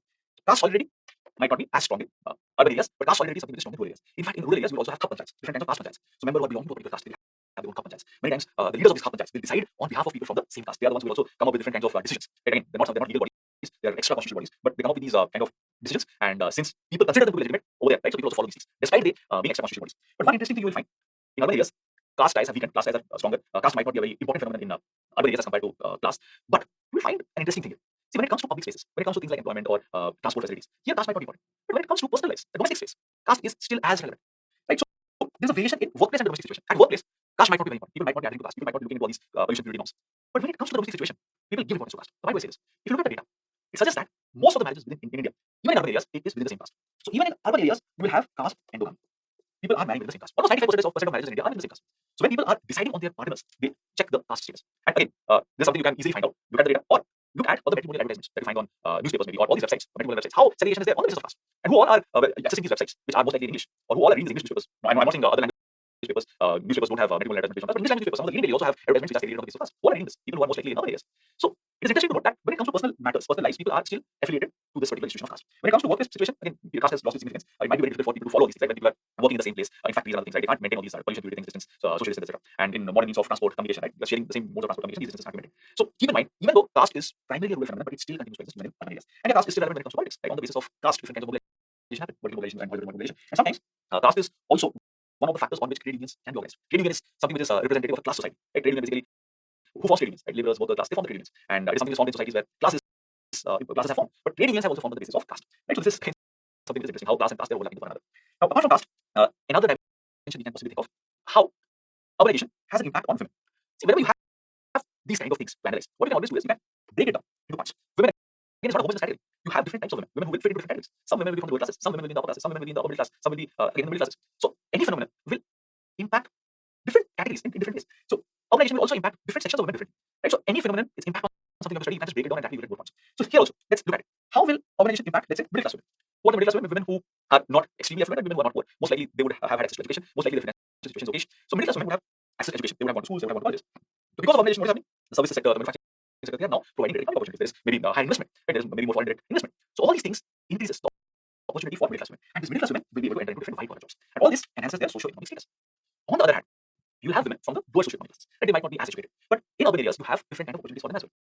They will again be getting employed in different sectors, but maybe they will be employed in the informal sector. Maybe they're not getting enough paid, but they're getting paid. That's important, right? As compared to a situation where they're not getting paid is better. But since they're employed in the informal sector, they might not get different kinds of social security benefits. Different kinds of protection might not be there. Maternity benefit might not be there. So all these things might not be there, and they might be getting lesser wages as compared to their male counterparts. Also, keep in mind urbanization or women urbanization. There's a very interesting dynamic here. Women in India tend to migrate a lot, but it is not because of jobs. Women in India migrate when they're getting married. In case of India, what kind of setup we have? We have petty local setups, right? Petty local families. So usually after the marriage, it is the female, it's the bride who moves to the groom space. So as women get married, they move from wherever they're staying to other places, right? So migration among women is quite high. So they marry someone and they migrate, or sometimes they migrate with their families as their husbands move from one place to another, they move, and sometimes they also migrate as potential workers. Right? So if there's urbanization, all these things are also bound to increase. Apart from that, as we just mentioned, both types of women, right? Women in the middle classes, women in the lower classes, they are getting economic opportunities, right? Their social status might become better. But keep in mind, women are getting economic opportunities. But the social norms that exist, they're not changing overnight. The different kinds of bias that exist against women doesn't change overnight. All these biases are because of social conditioning over time. So as a result of this, what happens? Women are expected to carry out the household responsibilities as well as carry out the responsibilities at their workplace. Right? So they're working outside, they're carrying out all those functions. But at the same time, they're within the households, when they're within the households, they're expected to do all the different kinds of household work, taking care of the children, food cleaning, cooking, etc. It results in a situation where there is dual burden on them. Two kinds of burden. Burden because of the professional role, burden because of the social roles which is bestowed upon them. So this is what happens, right? So dual burden of labor is what is referred to. And what about the status of women? The status of urban women is definitely higher than rural women because they're independent, they're working, they're educated, they're liberated. But again, it's because of dual burden, because they do not have different kinds of social safeguards, it is also sometimes vulnerable. Right? So keep in mind, in the labor markets, they are kind of vulnerable. Also, women tend to be given lower wages as compared to their male counterparts. And when the economy is doing well, it is usually the women who are hired first. When the economy is not doing well, it is the women who are fired first. Right? So sometimes women are referred to as the reserve army of labor. First to be fired, first to be hired, right? So they are acting as a reserve, depending on the economic cycles, right? Movement cycles, they will be hired first or they will be fired first. So this makes women's position in the economy, in the labor market, slightly vulnerable. So this is about the social effects of urbanization of women. The next thing that we're going to talk about is some kind of problems that we see in the urban areas.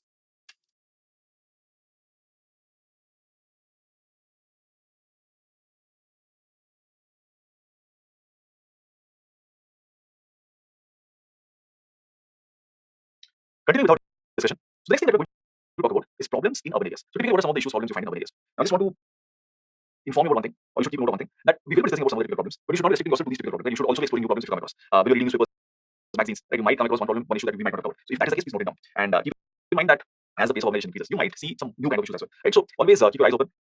Ensure that if you have something new, if you come across something new, you keep it as part of your notes. So let's get started. So one of the major issues you find in urban areas is lack of affordable quality housing facilities. And if you look at the data from India, house prices in India have been increasing. But during the first year of the pandemic, the house prices might have decreased slightly. But still, it's not that it's easy to afford a place of accommodation in urban areas. And there have been different reports which point out this. And since access to housing facilities is not that easy, a lot of people stay in slums and other kind of temporary housing systems. Now, Indian Council for Research on International Economic Relations, ICRIR, so they had pointed out that in case of India, the urban housing shortage has increased by around 54%. And in 2018, somewhere around 29 million people did not have sufficient housing facilities. And this was around 18.7 billion in the year 2012.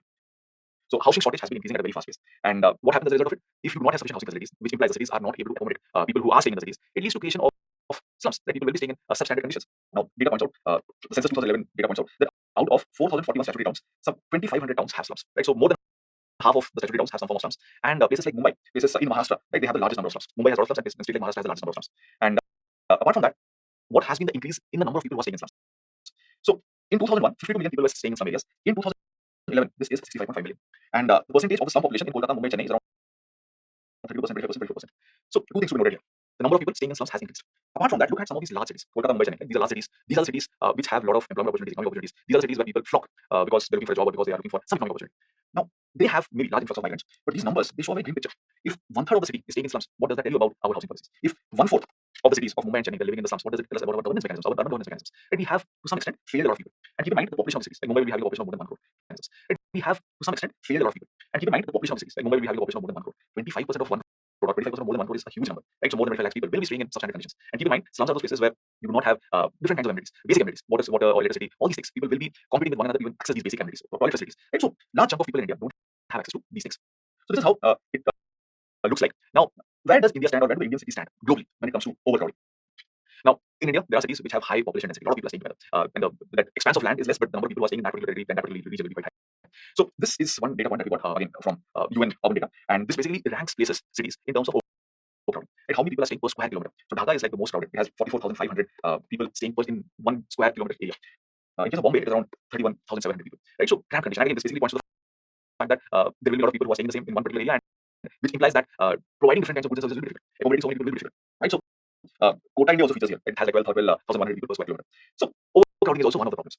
Now, another implication of overcrowding can be traffic. Can be.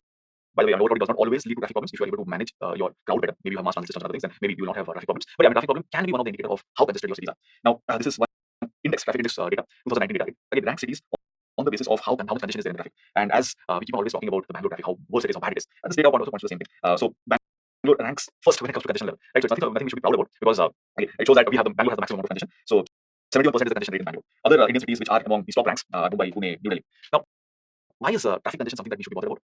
See, think about it. If you are spending a lot of time in the traffic, just imagine how much amount of resources you're losing out. If you could have commuted to the same place within 15 minutes, but now you're commuting to the same place in 1 hour, what is happening? You're losing out on fuel. You're also polluting the environment more. And look at the manpower that is being lost. A lot of people are stuck in the traffic. If all of them are spending 4 times of what they would have typically spent, then basically they are losing out time. And that time could have been used in different ways. Maybe the time could have been used by that individual for his own personal purposes, or the time could have been used by different kind of organization where the individual is working.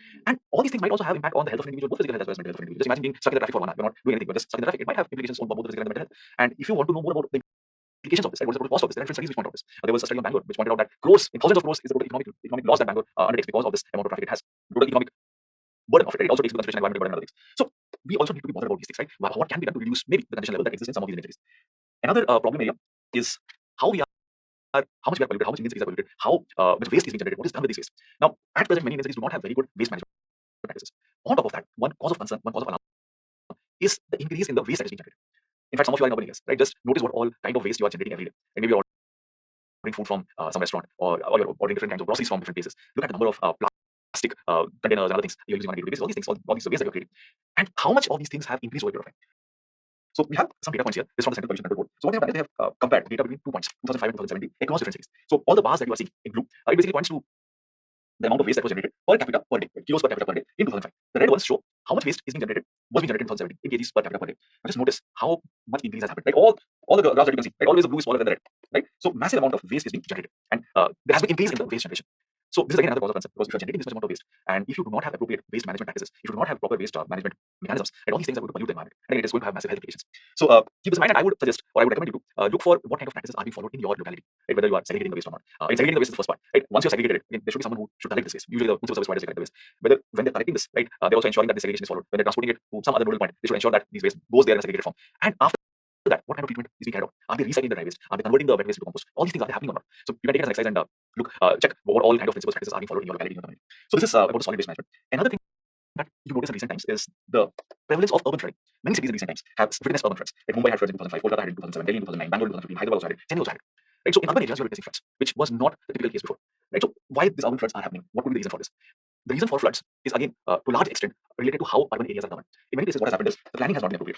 The cities have not been planned. The natural topography has not been taken into consideration, and in many cases, approvals have been given. Building permits have been provided to builders to construct on wastelands. In many cases, lakes have been encroached, and all these things lead to a situation where the natural flow of the water gets impacted. So in many cases, you have these wastelands, lakes, but the water would have flown. But on these places, what has happened? Maybe new buildings have come up. Some places shopping malls might have come up. Some places residential societies have come up. So as the natural flow of water gets restricted, it leads to different kinds of issues, and one of those issues is urban floods. Also, the stormwater drainage systems, they have not been maintained properly. The capacities have become overwhelmed over time. And the way we manage our solid waste in many cities, this is not done properly. Many cities don't even have proper mechanisms for this. So all these factors have led to a situation where you have urban floods.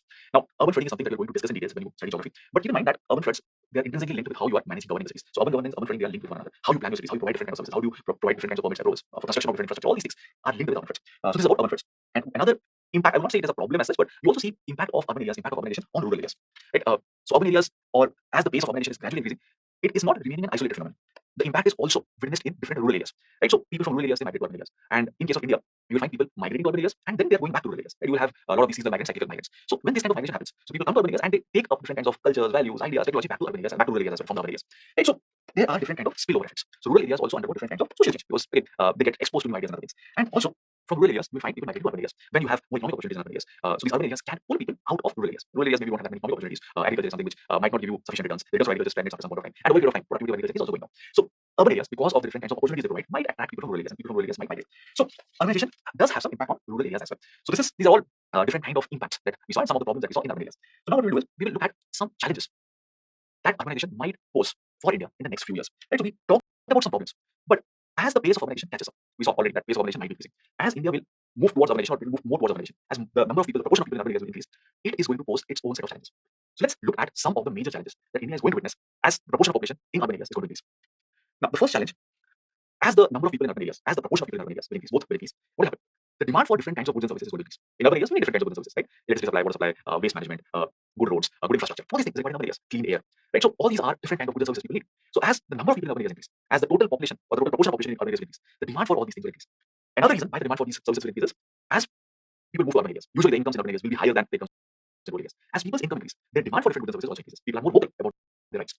So over a period of time, whatever services were being provided now, you will need more level of services, better services, quantity of services as well as quality of services has to increase. So there was a McKinsey report, McKinsey consulting firm. They estimated that the demand for key services, these essential services, is going to increase by around 5 to 7 times in cities. Second thing, at present in urban areas, we don't have very good urban infrastructure. There are some estimates which point out that in urban areas, we need to be spending at least $100 per capita per year on urban infrastructure. It includes, right, what kind of roads you have, what kind of mass transit system you have, right, whether you have metro or suburban railway, what all kind of infrastructure that you have. Do you have foot overbridge? How waste is being managed? All these things require infrastructure. Whether you have pipe drinking water supply or not. So on an average, $100 per capita, that is something that is required per year. But in case of India, the spending is somewhere around $70 per capita. So there's a massive mismatch. India has to possibly spend, or Indian cities have to possibly spend 6 times of what they're spending right now on average. So this is again going to be another challenge. You need to increase your spending.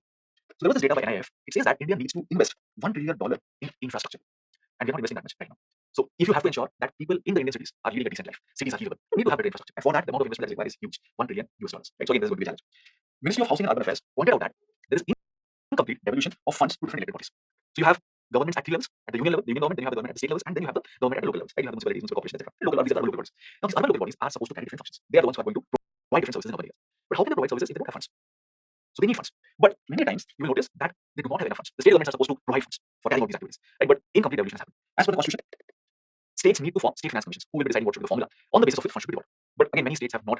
I mean, ideally, they should have created state finance commissions on a regular basis. That has not happened. In many cases, the recommendations of the state finance commissions have not been followed. So, bunch of issues are there. And eventually, what is the final result? The different urban local bodies which should provide for different kinds of services, which should be focusing on the urban areas, they don't have enough funds. And if you don't have enough funds, how are you going to improve the services and have proper services? Another challenge which has been pointed out by the Ministry of Housing and Urban Affairs: the urban local bodies that you have, they do not have sufficient capacity. At state level, also, there's not enough capacity to bring in urban reforms. Now, what is the meaning of this?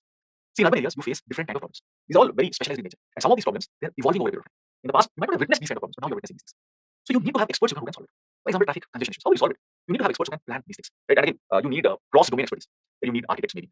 You need people who can do high levels of optimization, or experts in optimization, operations research, maybe. You need civil engineers, maybe. So, and you need people who can bring all these ideas together and they can put these together and come up with policy solutions. But we might not have these kind of experts at the municipal level or at the state level. Similarly, urban waste management. Again, this is a very specialized area. You need to have experts. Maybe we have some experts, but we have to build this capacity further. Maybe some cities in India have it, some towns in India have these capacity, have these experts, but not everywhere. So this is again another area of concern. And one thing which has been flagged by India, what they're saying is, ideally cities should have some plan. They should look for the future. They should have long-term plans. Ideally, they should have plans for the next 10 years, maybe 20 plan for 2030. And in fact, ideally, they should have plans for the next 40, 50 years. But many cities do not even have plans for the next 10 years or plans till 2030. And usually what happens, whenever a problem emerges, you try to just fix that problem. You don't have a long-term aim. Okay, by the year 2040, this city is going to have water crisis, maybe. How do we address that? Or in 2050, maybe the city will have some other issue. How do we address that? How do we start thinking about the problem from onwards? So that we don't have to panic later on. So those kind of plans will not exist. That is what media points out. Right? So the point why we're discussing all these things is, if you understand the challenges, then only you can think of potential policy solutions. Right? The potential policy solutions should be rooted in these things. Right? You know the issues, you know the challenges, and from these challenges, what kind of policy solution you can come up with? How do we address this? So this is why we were discussing this. So as you can observe, multiple issues are there. You don't have capacity, you don't have funds, demand for services is going to increase, you don't have plans. A bunch of problems are there. So now that we know about some of the challenges, let's see what are some of the policy solutions already out there. It's not that we only know about the challenges. The government also acknowledges some of these challenges, and there are already some policy interventions.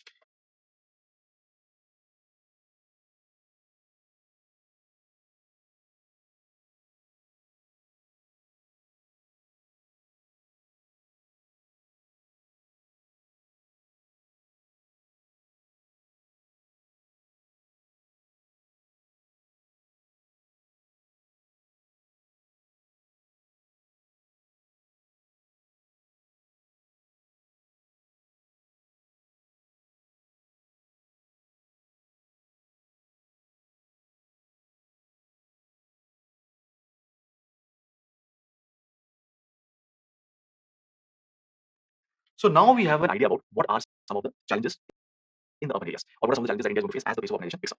And it's not that only we know about it. The government also knows about some of these challenges, and that is the reason it has come up with different kind of policies. So what we're going to do next is look at some policy interventions, and we'll also look at some of the suggestions, recommendations made by different companies. Now keep one thing in mind that some of these policy interventions were introduced a long time back. Maybe some of them might affect, some of them are not. Right? But the idea here is we should have some idea what kind of policy interventions have been there at different points of time, and this can be relevant from the business perspective, might not be very relevant from the main perspective. Sometimes what happens is they give the name of scheme, they will ask you what it is for. So in that situation, you should know that okay, the scheme exists and you will answer the question. So let's get started. So there were certain recommendations, suggestions made in the 12th five-year plan. The 12th five-year plan is saying that cities need to be more inclusive. What does the meaning of this? Cities should ensure that people from different sections they are included within. Cities should not exclude anyone. It should not exclude migrants who are coming from the rural areas. It should not exclude women. It should not exclude people who are maybe having some form of disability. Cities should not discriminate people who are coming from maybe lower socioeconomic class. So cities should be inclusive. Let's think of some examples here. Right? Women might find some cities unsafe to travel, to commute during the nights maybe. Many in urban infrastructure might not be disability friendly. It might not be accessible to people with disabilities. People from rural areas, migrant laborers from rural areas might find it difficult to afford housing facility. So if you are having so many slums, it is basically a reflection of the fact that the cities have not been able to accommodate people from different socioeconomic backgrounds. Why people are taking this substandard circumstances. So cities need to be more inclusive. They also suggested that you need to have reforms in urban planning. You should not have band-aid solutions. Also, there was a scratch here, okay, apply band-aid. No, there are problems, there are structural issues, we need to fix that. You need to have long-term plans. You need to have master plans. And you have to think for the next 20 years, 30 years, 40 years, 50 years. And there's something which should not be a short-term thing. You should not have short-term goals. So you need to have reforms when it comes to urban planning. Apart from that, urban financing, it also needs to be revamped. How will you finance all these urban infrastructure? We need $1 billion. At present, $17 is being spent on average on an individual. In urban areas, you have to spend more than $100. How will you get money for that? So you have to look at different other ways by which you can generate finance. So urban financing is also something which needs expert help. Then they're also talking about local capacity building. You need to have more specialists, more experts. There has to be more research. You need to have more urban planners, right, who can solve the problems which the urban areas are facing right now, the problems that the urban areas are going to face in the next few years. Apart from that, there has to be devolution of power to urban local bodies. In case of India, something that I've already talked about, the states, they have been authorized by the constitution to devolve power to the urban local bodies. But in many instances, you find that states have not given the power to the urban local bodies. And of course, they have also not given them the finances. They're not devolving finances.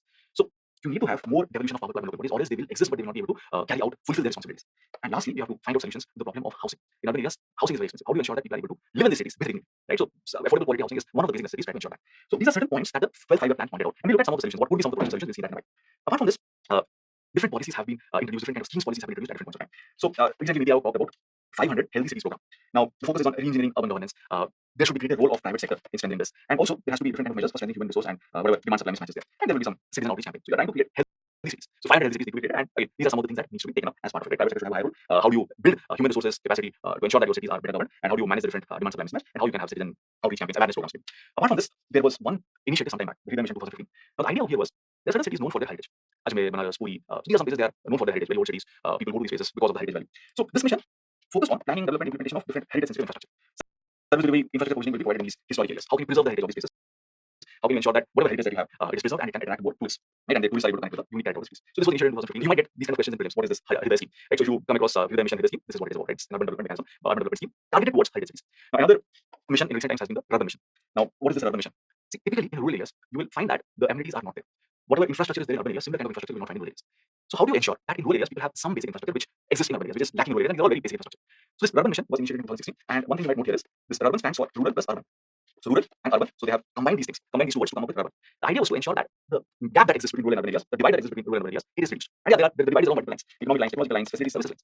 Number of economic opportunities in urban areas will be more. The kind of technology that you have in urban areas will be much more advanced. The kind of facility services that you have in urban areas will be different. You have schooling facilities, healthcare facilities, in rural areas, all these things might be lying. So the idea here was to create certain clusters. Maybe in one village you have some facility, another village, another facility there, another village, another facility there. Why not have a cluster of all these villages so that in one cluster at least you have all the facilities together? So that was the aim. And the final goal was to ensure that local economic activities, local economic development will be stimulated, leading to reduction in poverty, leading to reduction in unemployment in rural areas. And eventually the rural areas can attract different private investment. So all over the country, these rural clusters would have been formed, and each of these rural clusters would have been self-sufficient on its own. So this is what the urban mission was all about. Apart from the urban mission, another scheme which has been there for a while now is the Pradhan Mantri Awas Yojana. Now, Pradhan Mantri Awas Yojana, though it is said that it was initiated in 2015, but before this also it was there. The name was different, Rajiv Awas Yojana. Right, the idea here was to provide housing facilities to the urban poor. Right, so in urban areas, people will have access to housing facilities. This is the main goal of Pradhan Mantri Awas Yojana. Amrit Mission. So Amrit stands for Atal Mission for Rejuvenation and Urban Transformation. And the idea here is every household should have access to some basic amenities. Like for example, they should have access to assured water supply. They should have access to some form of sewerage connection. Basic hygiene facilities should be there to improve amenity value of cities by developing greenery and well-maintained open spaces. So under this scheme, we are trying to ramp up urban infrastructure. We're trying to improve services and amenities in urban areas. It also focuses on reducing different kinds of pollution. Right. So we try to promote different kinds of non-motorized transport, walking, cycling, these kind of facilities trying to promote. So this is Amrit Mission 2015. Similar kind of scheme policy existed before that, which was referred to as Jawaharlal Nehru National Urban Renewal Mission. And from 2015 onwards, again, you had what is referred to as Amrit. So these are some of the policy schemes which have been taken up to address the problems in urban areas and meet some of the potential challenges in the future. But keep in mind that some of these schemes policies might not be enough. So what we will do now is we look at some more recommendations, more suggestions on how to address some of these issues. So this is going to be our next thing now. So what can be done? Now, if you have to address the challenges of urban areas, you can think along these lines. Along these lines, you can think of different kinds of things that can be taken. First thing, what can be done to improve urban governance? What is governance? Governance means delivery of service. That is governance.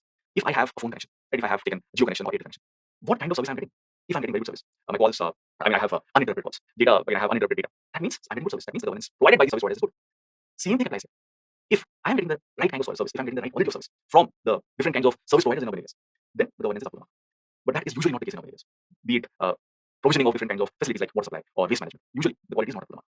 So what can be done to improve those services will be covered under, will be part of urban governance. Right? What kind of urban governance reforms can be there? So we should think about some of the reforms. I'll come to that in a while. Then how can urban planning be improved? Maybe we have to reflect on some of these things. So what kind of urban planning reforms should Indian cities and towns take up? So maybe we have to look at those angles. As we already saw, financing is one of those major problems. If cities don't have enough finances, they can go on with different kinds of infrastructure projects. And if you don't have the right kind of infrastructure, urban areas will be impacted. The services will be impacted. So how do you finance all these different kinds of proposals? How do you finance all these kinds of projects? Maybe we should look at those angles. How do you ramp up capacity? How can the urban local bodies have experts? How they can have specialists? How do you ensure supply of experts? How do you ensure supply of experts, specialists who can solve these problems? And last thing, what needs to be done to innovate? Keep in mind, the problems in urban areas that you have, they need innovative solutions. In fact, in future, you might see problems that you have not even visualized at the present. Only if you are innovative enough, only when the cities are innovative enough, only when the towns are innovative enough, they can solve problems which are emergent in fact. Right? So there have to be reforms along all these verticals. So let's see what reforms are needed along each of these verticals one by one. So what kind of reforms can be there when it comes to urban governance? So as I was just mentioning, in urban areas, different kinds of services are provided by different service providers. Right? For example, you need water connection or you need power connection. Right? So different service providers provide that. But the quality of service might not be up to the mark. And there is no institution which holds these service providers accountable. In fact, most of the cities will not have any institution which holds them accountable. So how do you ensure an optimum level of service? So there's one recommendation here that cities, urban areas should have municipal service regulators. Right? Who will basically regulate what kind of services are being provided, right? Whether the services are of right quality, whether the services are of right quality. Now, what do you mean by this? What do regulators do exactly? I'll just give you an analogy. In case of India, you have different banks, right? You have public sector banks, you have private banks. Now, whether these banks are providing optimum level of service, how do you know that? Or who's the institution, which institution ensures that they provide some basic level of service? You have regulators like RBI, which does that. Similarly, when it comes to the insurance providers, you have institutions like IRDA. IRDA tries to ensure that some basic level of service is provided by all the different insurance firms in India. And in case some of them is not providing basic level of service, then IRDA can take different actions. Same thing applies to the banking sector, RBI can take different actions. So one suggestion here is you need to have these municipal service regulators who can ensure that municipalities or different urban bodies they provide basic level of services. And in case there is any dispute, they're going to solve the disputes or they will adjudicate the disputes. Another suggestion is there that all those cities which have a large population, they should have a unified metropolitan transport authority. Now, this is a recommendation made in the second ARC. This is a recommendation which has been there in the National Urban Transportation Policy as well. What is this unified metropolitan transport authority? Urban areas, they typically are huge, and transportation is something which is difficult. Or moving from one place to another is very difficult. Commuting is something which is difficult. So many urban areas, what they will do, they will try to provide some solutions. Maybe they will have some form of metro connectivity, or in some cases, you have these suburban railway systems. But what happens here is, usually, all these things when they're being planned, they're not planned in a very holistic manner. You might have a metro line somewhere, but it's not easy for one person to move from one point to another. Ideally, what should be the case is, yeah, there might be metro network, right? Metro line might be there, but how does this person who's staying here can move to a place here? Right? So this person should have some form of mass transit system or some way by which this person can go to the metro system without using his own personal vehicle. And again, when he's getting down at a particular metro station on that particular metro line, from that point to the other place where he or she wants to go, again there should be some form of transportation facility. So the point here is you need to have some form of mechanisms by which a person without using his own personal vehicle can move from any point of the city to another point of the city. Usually those kind of things are missing. Why is this missing? Because you don't have any institution which looks at transportation from the top. And you don't have the bird's eye view. You don't look at transportation in a holistic manner. So if you have one institution which looks at urban infrastructure, urban transportation infrastructure from the top, and it tries to understand what are the issues, how can one person from any point of the city can go to another point of the city without requiring any personal vehicle, that might help solve some of these urban transportation problems. So there was this recommendation in second administrative reforms commission report, also in the National Urban Transportation Policy, that those cities which have more than 1 million population, more than 10 lakh population, should set up a UMPA, and they should devise different city level transportation plans. Some cities have done it, but many cities have not done it as yet. Apart from that, another group of suggestions on how to improve services is all the different urban local bodies, all the different urban service providers. They should have citizen charters. What is a citizen charter? Those who have already studied governance or those who have already studied the paper 4, they have some idea about citizen charters maybe. Now, citizen charters are documents which should be there in citizen or customer facing organizations. These documents basically chart out what kind of services a particular institution provides, what are the timelines of providing these services, what are the options of services it provides, what will be the fees, and again, who's the authority responsible for delivering the service, providing the service. And in case the service is not up to the mark, maybe you will not get the service on time, or you got the services, but the quality of the services are not up to the mark. So in that case, what should be the penal provisions, right? In that case, what should be the legal redressal mechanisms? All these things are mentioned in one document which is referred to as a citizen charter. Now, how does this help? If there is a citizen charter in a government office, now those who are the customers, the citizens, they get an idea that if I am applying for a service, I know when I get it, I know what are documents are required, I know what is the fees required, I know who to complain in case I don't get the service on time. So it is a way by which you are improving transparency. It is a way by which you are also ensuring accountability. So ideally, all these customer-facing organizations, citizen-facing organizations should have citizen charters. Apart from that, wherever possible, try to have e-governance. What is e-governance? You're trying to move processes online. So instead of a citizen, instead of a person going to an office, standing there in a queue, apply for different kinds of services, the same person can just apply for these services from his own home itself. Right? So this is going to reduce the burden on the individual, to reduce the different kinds of transaction costs here. And also, when you have e-governance, there's greater transparency, there's greater accountability. Right? So this also can improve delivery of different kinds of services in urban areas. And maybe set up ombudsman locals. Right? So these are institutions held by people who are usually impartial, and they can hold the institutions accountable in case they are faulty. So these are some recommendations to improve urban governance. The next is, how do you plan for the future? Right? What needs to be done? How can you plan in urban areas? So you need to think what a plan typically includes. As you're preparing for the exam, I'm pretty sure you also have a plan with yourself. Right? How have you planned for your exam? Right? You know that okay, the exam is 9 months away. So you know that this is the resource that you have. The time, 9 months, is the resource that you have. And at the same time, you know what all you need to cover. You need to prepare for your mains examination. You need to prepare for your optionals. You need to prepare for your prelims. These are all the different things you need to prepare. So what you're trying to do is you try to match this. What all needs to be done with what resources that you have. So any plan includes both these dimensions. What all you have and what all needs to be covered. Same thing applies here. So you have to take into consideration what are the city's natural environment. What are the different resources the city has. How much amount of water it has. How much amount of land it has. How much amount of clean air it can provide for. And it also needs to take into consideration the economic potential. Right? How much the cities can grow. How many migrants can come. What will be the natural growth of population of the city. And it also needs to take into consideration other dimensions, certain things you have to take into consideration in the present situation, right? Climate change and other factors, environmental factors. So all these things have to be built into your plan. Next thing, you also have to think about how you are going to use the space. Will you be expanding the city horizontally, or will you be expanding the city vertically? So all these things have to be decided. Right? Will you be expanding the city to adjacent areas? Right? Some areas which are the rural areas, which are near to the cities, will expand along the urban areas, or should we be having more tall rises, high rises, more tall buildings? Right? This is one example of strategic densification. You are increasing the density of the cities. Right? You're having more high rises, more skyscrapers. So that way you're able to accommodate more people in a smaller area. Or maybe you can think of expanding the city to a neighboring town. There might be a neighboring town, and again, this particular town also has huge potential. So why not develop that town and connect the present city with that town with very good infrastructure? Hyderabad, Secunderabad, Bangalore, Mysore. Right? So these are examples of that. So your plan should have all these things. I already mentioned about strategic densification. You can think of increasing the density of the cities, having more high rises. Citizen participation, right, can also be an important factor. Right? So again, whenever you think of governance, one of the dimensions is participatory, people being able to participate in the governance mechanisms. Right? People's viewpoints should also be taken into consideration. Or else in future there will be different kinds of opposition, and sometimes you also get good idea from people. Also, you can consider proximity connectivity linkages with an existing metropolitan city. Maybe there's a city nearby. Why not build such infrastructure so that these two cities are connected in a better way, right? So that the burden on one city reduces and the burden is equally shared between two cities. Maybe you can identify different kinds of nodes, corridors, and facilitate urban development. One example I can give you. Let's say there's one city here, there's another city here. Both are again huge cities. Maybe they have a lot of economic opportunities. Why not connect these two cities and connect them using very good infrastructure? Maybe have highways, maybe have high-speed railway corridors here. And along them, you can now think of building, constructing cities, towns. So all these towns and cities along the corridor, they also getting benefit because of the infrastructure that you have in between these two large cities. In fact, this is something that we also do. Delhi Mumbai Industrial Corridor, Chennai Bangalore Industrial Corridor, are examples of this. So what you're doing is you're planning new towns along these corridors. So maybe you can consider that as well. So the point here is you have to plan for the future. You have to plan how you are going to have more urban areas. You have to plan how the existing urban areas, their load can be used, how the urban areas which exist right now, how the quality of life improves, how they are becoming more livable in the future. For all these things, you have to also take into consideration your existing resources and how you can increase your resources in future. So financing becomes a very crucial part. So municipal finances have to be strengthened and they have to be made more predictable. What is this predictable thing and why is this in the picture? Now think of any municipality or any urban local body. Now, if they have to invest in urban infrastructure, it's going to be a big investment, right? They have to spend money on it. And if they're spending a lot of money on it, most likely they will be taking a loan. Now, if they're taking a loan, they have to repay every year. Right? They have to repay the money on the principal as well as the interest. So only when their source of revenue is predictable, they can go for these projects. If it's not predictable, this year they're getting 10 rupees, next year they're getting 5 rupees, after that they're getting 2 rupees, then you are getting 20 rupees. All these things will not give them confidence to go for long-term projects. But if you have a stable source of revenue, then you can go for these long-term projects. So municipal finances have to be strengthened and they have to be more predictable. Then only municipalities, urban local bodies will be investing in these projects. One way to think of it is, one way this can be done is ensure that the devolution of finance that is happening from the states to urban local bodies is strengthened. Right? States are devolving sufficient resources to urban local bodies. Apart from that, all these urban local bodies, they need to explore different ways by which they can increase their revenues. I mean, taxes and other things they can consider. But on top of that, they have to find out new ways. Urban local bodies, they provide you different kinds of services. They need to divide different kinds of user charges for the services they're providing. See, if they're not charging you, what happens? If they don't charge over a period of time, whatever services they provide, they are not able to maintain the quality of service. So the services will not be up to the mark. And if the service is not up to the mark, the citizens will now say, anyway, you're not giving us the right kind of service, you're not giving us the right kind of water. We are not getting 24/7 water supply, the water is polluted. Why will we pay money? So it becomes a cycle now. So if they provide the right kind of services, if they're charging the properly, then what will happen? The revenues of the urban local bodies will increase. On top of that, they'll have money to maintain all these services. And if they're able to maintain it, the quality of the service will also remain intact. And again, the citizens will also be now incentivized to pay more for it. And so they have to ensure these things. Apart from that, new kind of revenue heads they need to explore. In many urban areas in India, parking is usually free of cost. Again, I'm not talking about the private parking for which you're paying in the malls and the movie theaters. Sometimes people just park in public property and they don't charge for that. There are different studies which point out that if urban local bodies are generating revenue out of that, they are, I mean, this is going to be a good source of revenue. And also, this is not something discriminating because who are parking their vehicles in public property? People who have vehicles, right? Who are not necessarily extremely poor. So different studies point out that maybe urban local bodies should look at some of these options by which they can generate some revenue. Apart from that, other ways can be people, public, private partnerships. All these things can be harnessed. Next thing is capacity building. How do you build capacity? And how do you ensure that those who are already out there, who are in these urban local bodies, how they are trained or how their skills are improved? Second thing is, how do we increase the supply of experts? Right? How do you have more experts who are willing to work in these kinds of sectors? So again, there have been different kinds of recommendations. One is those who are already out there, those who are already working. Maybe they're provided different kinds of training related to the tasks they already do. Right? So they're already doing this, but how do you improve their skills? So as per their job requirements, maybe provided some sort of training. Different kinds of online training can be provided. One suggestion that is given is, why not set up specialized institutions which are dealing with issues of urban areas? Just like you have Indian Institute of Management, Indian Institute of Technology, why not have Indian Institute of Urban Management?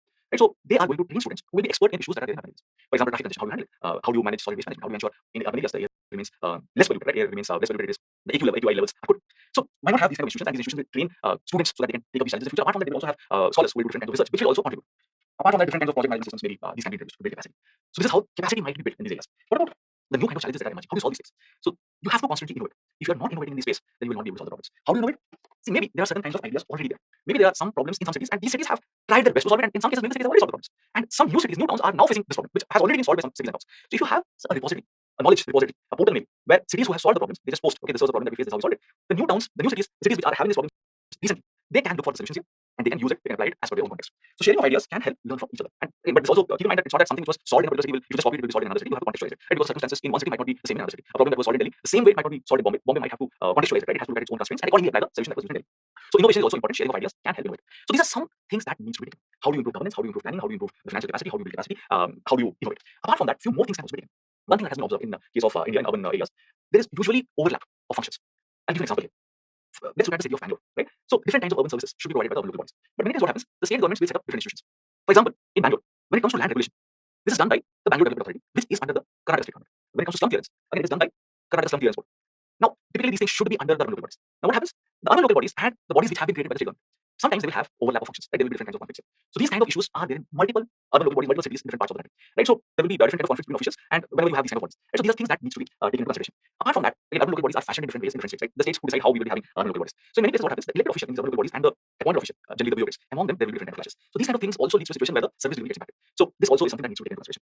Apart from that, when it comes to providing services, one of the reasons why urban governance is not up to the mark is the urban local bodies do not have enough powers to hire trained officials. Many of them will have a lot of untrained officials, untrained staff members. And this is typically the case because again, here also state governments have a larger role to play. So if all these things are reduced and the urban local bodies have greater power to hire officials who can meet the requirements of the urban local bodies, then again, things might be better. Capacity building can be better, and at the same time, urban governance can be better. So these are again some other suggestions that can possibly be taken up. So these are all different steps that can address the challenges that urban areas are typically facing and challenges that urban areas are typically going to face in the future. So this is about urbanization and the different dimensions. Right? So we have talked about what is urbanization, what are urban areas, why urban areas are important, what are some of the characteristics of urbanization in India, what are some of the statistics data trend about urbanization. We look at the social impacts of urbanization, we look at some problems, challenges, and what can be the way forward. So let's look at the question from UPSC Mains Examination 2020. Account for the huge flooding of million cities in India, including the smart ones like Hyderabad and Pune, suggest remedial measures. Right? So this is something that we just discussed, and this is a question where there is some amount of overlap between urbanization and geography. So what you can talk about here, right? First, give instances of urban floods, which are the places you have had urban floods. Then you talk about what are the reasons why you have urban floods, and then you can talk about how these urban floods can be taken care of. Right? You can take some suggestions from geography, but apart from the things that we already talked about, from that also you can take suggestions, right? The remedial measures part. For example, urban governance, one of those most important things, right? Why there are illegal encroachments, why there is construction in areas where it is not supposed to be, right? So all these things fall under urban governance, right? If you have a better transparency, if you have e-governance, citizen charter, ombudsman, right? These kind of institutions, all these things will ensure that these kind of constructions will not come up, these illegal encroachments will not come up, there's greater transparency and accountability. Then you can think of urban planning, one of the remedial measures that I suggested. So you have to plan for the future. Right? If your plans are not up to the mark, right? If you have not considered all these things, if you have not considered how the cities will expand, right? It will lead to situations like urban flooding, right? What kind of waste management systems that you have, right? If that is not up to the mark, it will lead to urban flooding, right? So if you have better urban governance, if you have better urban planning, if you have better capacity, all these things can be taken care of. So all those enablers of governance link it up with this, right? So this is how you can answer this question. So let's look at another question, 2019 UPSC Mains exam. How is efficient and affordable urban mass transport key to rapid economic development of India? Now, how do you answer this question? Okay, divided into parts. First part is how urban areas are important for rapid economic development. Something that we already discussed, right? How there is kind of a correlation between the extent of urbanization and economic development. Those places which have higher GDP per capita, those places which have higher incomes, right? Typically they are the places which have higher extent of urbanization. And in case of India, urban areas they contribute more to the economy, like 60-64% of the economic growth or economic output comes from urban areas, right? So this is the first part. Second part is talk about how urban areas can grow further, or what kind of challenges urban areas face in India, right? What is the scope for improvement in urban areas? At present, they are congested, there's traffic problem, they're overcrowded. Talk about all these things. Now, how efficient, affordable mass transport system can solve this? Now, if you are having a congested place, right, what can be one of the ways to address this thing? Maybe you expand the city, right? So the city expands horizontally. But if the city expands horizontally, what will happen? All these agglomeration effect that you have, formation of cluster house, all those effects will not be there. It can be there if you have the right kind of mass transit system. A person is staying in that city, maybe on one end, but a person can go and participate in a factory or in any other activity, service sector, or in other end of the city, if you have the right kind of mass transport system, right? So urban mass transport systems can ensure increase in economic activity. It can ensure that people can commute from one place to another at a lower price, and again, they don't have to spend a lot of time in this. These transport systems are more efficient. So that way, the cities can grow further. If the cities are going further, it will accommodate more people in the societies, in the cities, and it is also going to provide better living conditions in the cities. And that, and again, the cities are growing, it will lead to greater economic development. So you have to focus on all these parts, and then you can also talk about some of the schemes, policies which are there just trying to provide for this. Like how in many cities you are having metro line facilities, in some cities you have suburban railway facilities, in some places you are having these bus transit corridors. You can talk about all those things, you can talk about some of the policies that are there. So you can just structure your answer into all these things, all these parts. The next question, growth of cities as IT hubs have opened up new avenues of employment, but have also created new problems. substantiate this statement with examples. Right? In case of India, multiple IT hubs have come up: Bangalore, Hyderabad, Pune, right, Noida, Gurgaon. Right? Talk about this thing. How have they been the new avenues of employment? So in these hubs, people are employed in IT sector. Right? So talk about how much direct employment has been created. But don't forget that indirect employment has also been created. If let's say you are working in the IT sector in Bangalore, you are directly getting employed in the IT sector, but you are also demanding different kinds of services. You need different kinds of other services. For example, you need a house help, maybe you need a cook, maybe you need someone to press your clothes, maybe. So multiple other services you need. And indirectly, what you're doing is you're also getting post of other jobs. So in these areas, direct jobs as well as indirect jobs have been created, and yeah, there is increase in different kinds of economic activities, and the lifestyle and other things have improved drastically. Money has been pumped up in these areas. So you can talk about this. But then there are new problems as well, right? So as these hubs have come up all of a sudden, new kinds of problems might have come up, right? So for example, if a society changes at a very fast pace, right? So cultural lag and all those things you can talk about. Apart from that, people keep on moving from one place to another. Some you might be in Bangalore now, next year you might be in Hyderabad, next year you might be in Gurgaon. So people keep on moving from one place to another. So they might not feel rooted to a particular city. They might not be rooted to the cause of that city. They might not be politically active. They might not necessarily they might have a voting card, but they might not be active citizens over there. Also, there are other ways to think about it. As the cities have expanded at a very fast pace, again, planning, governance, all these things have not happened in a very organic manner. So as a result of which, the quality of services, the delivery of services, all these things get compromised. So talk about all these things. You have traffic issues, pollution, congestion, the prices have escalated drastically. The supply has not caught up. The supply of many of these things have not caught up with the demand. Right? So all these examples you can talk about. So whenever you have a question like this, look at all these dimensions, break it into parts, so you get an answer. But let's look at another question. Write a brief background of quality of urban life in India. Introduce the objectives and strategy of the smart city program. This was last in 2016. Now this is a question where there's a linkage with current affairs. Back then, smart city scheme program was always in the news, right? 2015-16. So what they've done is they have taken this aspect from current affairs and issues, and they have tried to club it with quality of urban life. So how do you answer this question? So maybe first talk about what is the quality of urban life in India. Right? What are some of the issues in urban areas? Right? Congestion, overcrowding, host of things, incidents of crime, etc. Talk about some of the good things as well, right? Quality of urban life. Then talk about what is smart city program. Right? Again, you're trying to use technology, you're trying to leverage technology to provide different kinds of services. Right? Talk about that, and then mention how, if this is implemented properly, how the quality of life can be even better. And again, talk about some of the shortcomings. Maybe. Right? For example, not everyone will be tech friendly. Again, technology always has their limits. It's not always an issue to all the problems. Talk about that, and then finally, end on a constructive note. Mention how some of these things can be taken care of, how some of these limitations can be addressed. So this is about the year 2016 UPSC mains examination question. Major cities of India are becoming more vulnerable to flood conditions. Discuss. Right? So again, it was asked in 2016. The same kind of question has been asked in 2020. Right? 2020 UPSC mains examination question was also ready. So there's more or less similar kind of question. So what we noted here is some questions can be repeated. How do you answer this question? Again, more or less the same method. Right? What are the reasons why you have urban floods? And again, you can also talk about what can be done to mitigate it. Keep in mind to include as many examples as possible from Delhi, Gurgaon, Mumbai, Kolkata, Chennai, etc. So these are some questions that have been asked related to urbanization in the previous years, and we have a separate discussion on the previous questions. We can just look at that. So there we will find the exact points that can be included in your answers. So with this, we will wrap up our discussion on urbanization. Hope it helped. Thank you.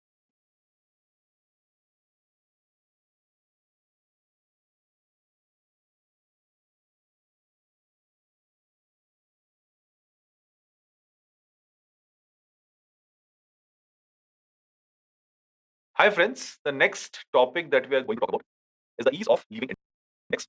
And from this three, four words, right, you can get an idea what this entire discussion will be about, right? Which are those places where it is easy to lead a life, right? So that is the meaning of ease of living index. But jokes apart, what are those things we need to look out for? Right? First of all, we need to see what is this index about, right? We have to look at it in a more concrete manner. We have to see who comes up with these index. What are some of the key findings of the index? So these three, four things we have to keep in mind. A very small topic, won't take much time. So what is the context? This particular index recently came out, and it is studying cities which has a population of more than 10 lakhs. It is also studying cities which have population of less than 10 lakhs. Overall, some 111 cities were studied, and yeah, the main idea here is find out how easy or difficult it is to lead life in these cities. So this is what is a layman explanation of this index. But yeah, we'll go into the details. So who is releasing this index? Ministry of Housing and Urban Affairs. They're coming up with this, and it is basically an assessment tool which is evaluating the quality of life and the impact of various initiatives for urban development. So government has initiated different kinds of initiatives for urban development. How effective they have been, and how they have resulted in maybe better quality of life of citizens in the cities. The index tries to capture that. And as I mentioned, there are again some rankings for cities who have a population greater than 10 lakhs, and then there is a separate ranking for cities which have a population of less than 10 lakhs. Right. So all these index tries to do is it tries to understand the quality of life, economic ability of a city, how resilient it is, and how sustainable it is. Right. So quality of life, something that is kind of subjective, but it is trying to quantify how easy it is, how different kind of amenities are available in cities, how the services are in the city. So all these things will be part of quality of life. Economic ability of the city, what kind of economic opportunities the city offers. Sustainability. Sustainability is something that you would have extensively dealt with when you studied ecology. Sustainability refers to the concept that you should be able to meet your own needs at present, but you should not compromise the future generation's ability to meet their needs. So if I say a city is sustainable, that implies that the city is good enough, it's providing different kind of services, resources to its present citizens, but it is also going to provide similar kind of services, resources to its future generations as well, right? Its future residents as well. It's not just focusing on the present citizens. If the city is not able to provide enough for the future citizens, then it is not sustainable. Resilience means if there is some form of shock to the city, right? Whether it can come back, right? So if it is able to come back, then it is resilient. For example, let's say there is a pandemic. In fact, there is a pandemic going on. Are our cities resilient? You have to think about it. If our cities are dealt with these kind of shocks, how good are they at dealing with it? Can they come back to the normal state? If they're able to come back, it is resilience. But keep on thinking, not all cities will be resilient or not resilient. There will be many cities who will be at different levels of resilience. So it's something which is kind of subjective, and it is very. It's not white or black or zero or one. There are multiple shades in between. So let's see what are some more details about the index. So one of the reasons why this index has been drafted is it is seeking to accelerate India's urban development outcomes, and it also wants India to move or align itself with the sustainable development goals. What are some of the benefits of having an index like this? The findings of the index can help in evidence-based policy making. What is evidence-based policy making? Generally, here it is sometimes said in the context of India, we do not have evidence-based policy making, but we have policy-based evidence making. Right? What is the meaning of this? Policy-based evidence making means you are drafting a policy and then you are trying to find out numbers which fits into your narrative. It should not be this. Rather, what you should be doing is first collect data, first collect numbers, find out what exactly is the problem. Right? If when you're collecting data, when you're collecting evidence, if you are finding out that your version of the problem is not the problem, then there's no point going ahead with it. You should have enough data to prove that there is actually a problem. Your data should point to the problem. Your data should give you a better understanding of the problem. Your data should establish a problem. And once you have established the problem, That means all the evidence that you have gathered has established a problem, then you can go ahead with solving it. But in India, we generally face these problems. We don't have sufficient data many times, and many times policies are made without having enough data. That should not be the case. So these kind of index actually helps in this process. They're helping get data about different cities, about the condition of life in different cities. If you get an idea from that on, from those points, right, you can have policy, different kind of policies, appropriate policies in the future. Apart from that, another thing that can also happen because of this is there can be healthy competition between cities. If let's say 111 cities are ranked now, some cities might not be doing well, some cities might be doing well above average, some cities are topping the charts. So those cities which are not doing well, they can learn from the top performers. Best practices can be exchanged, good practices can be exchanged, and this can improve. Cities which are at the bottom, they can scale up their performance over a period of time. And these index also kind of leads to greater awareness generation. Citizens get to know where the cities are, at what level they are, and all these things can lead to some form of not pressure, I would say, but it will lead to greater accountability on the parts of those who are running the city, the policymakers, the municipal authorities, right? So it can also be a mechanism for accountability. These are some of the potential benefits of having an index like this. As per the ranking, those cities who have a population greater than 1 million, among them, Bangalore performs the best. Those cities which have a population less than 1 million, among them, Shimla performs the best. So these are the findings, these are the final rankings. So this is about the ease of living index 2020, and these are the findings. Let's look at one question. Which of the following has released the ease of living index 2020? The options in front of you is Niti Aayog, Ministry of Social Justice Empowerment, Ministry of Housing and Urban Affairs, Central Statistics Office. So you can pause the screen right now, and you can take some time, maybe 15 seconds. I would not say take 30 seconds for a question like this, which is quite kind of straightforward. And then you can answer it. Yeah, so the answer is Ministry of Housing and Urban Affairs. It's straightforward. So this is about ease of living index, and again, this is something which is linked with urbanization that we teach in general studies, paper 1, social issues, broadly part of social issues. So thank you for tuning in.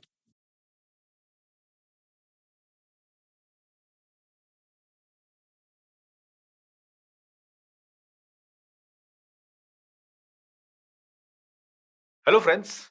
The next topic that we'll take up Is municipal performance index. So what are we going to talk about? We're basically going to talk about a particular kind of index which ranks municipalities in India. How many municipalities it ranks, on what basis it ranks, who has come up with this index. All these things are relevant from the village perspective.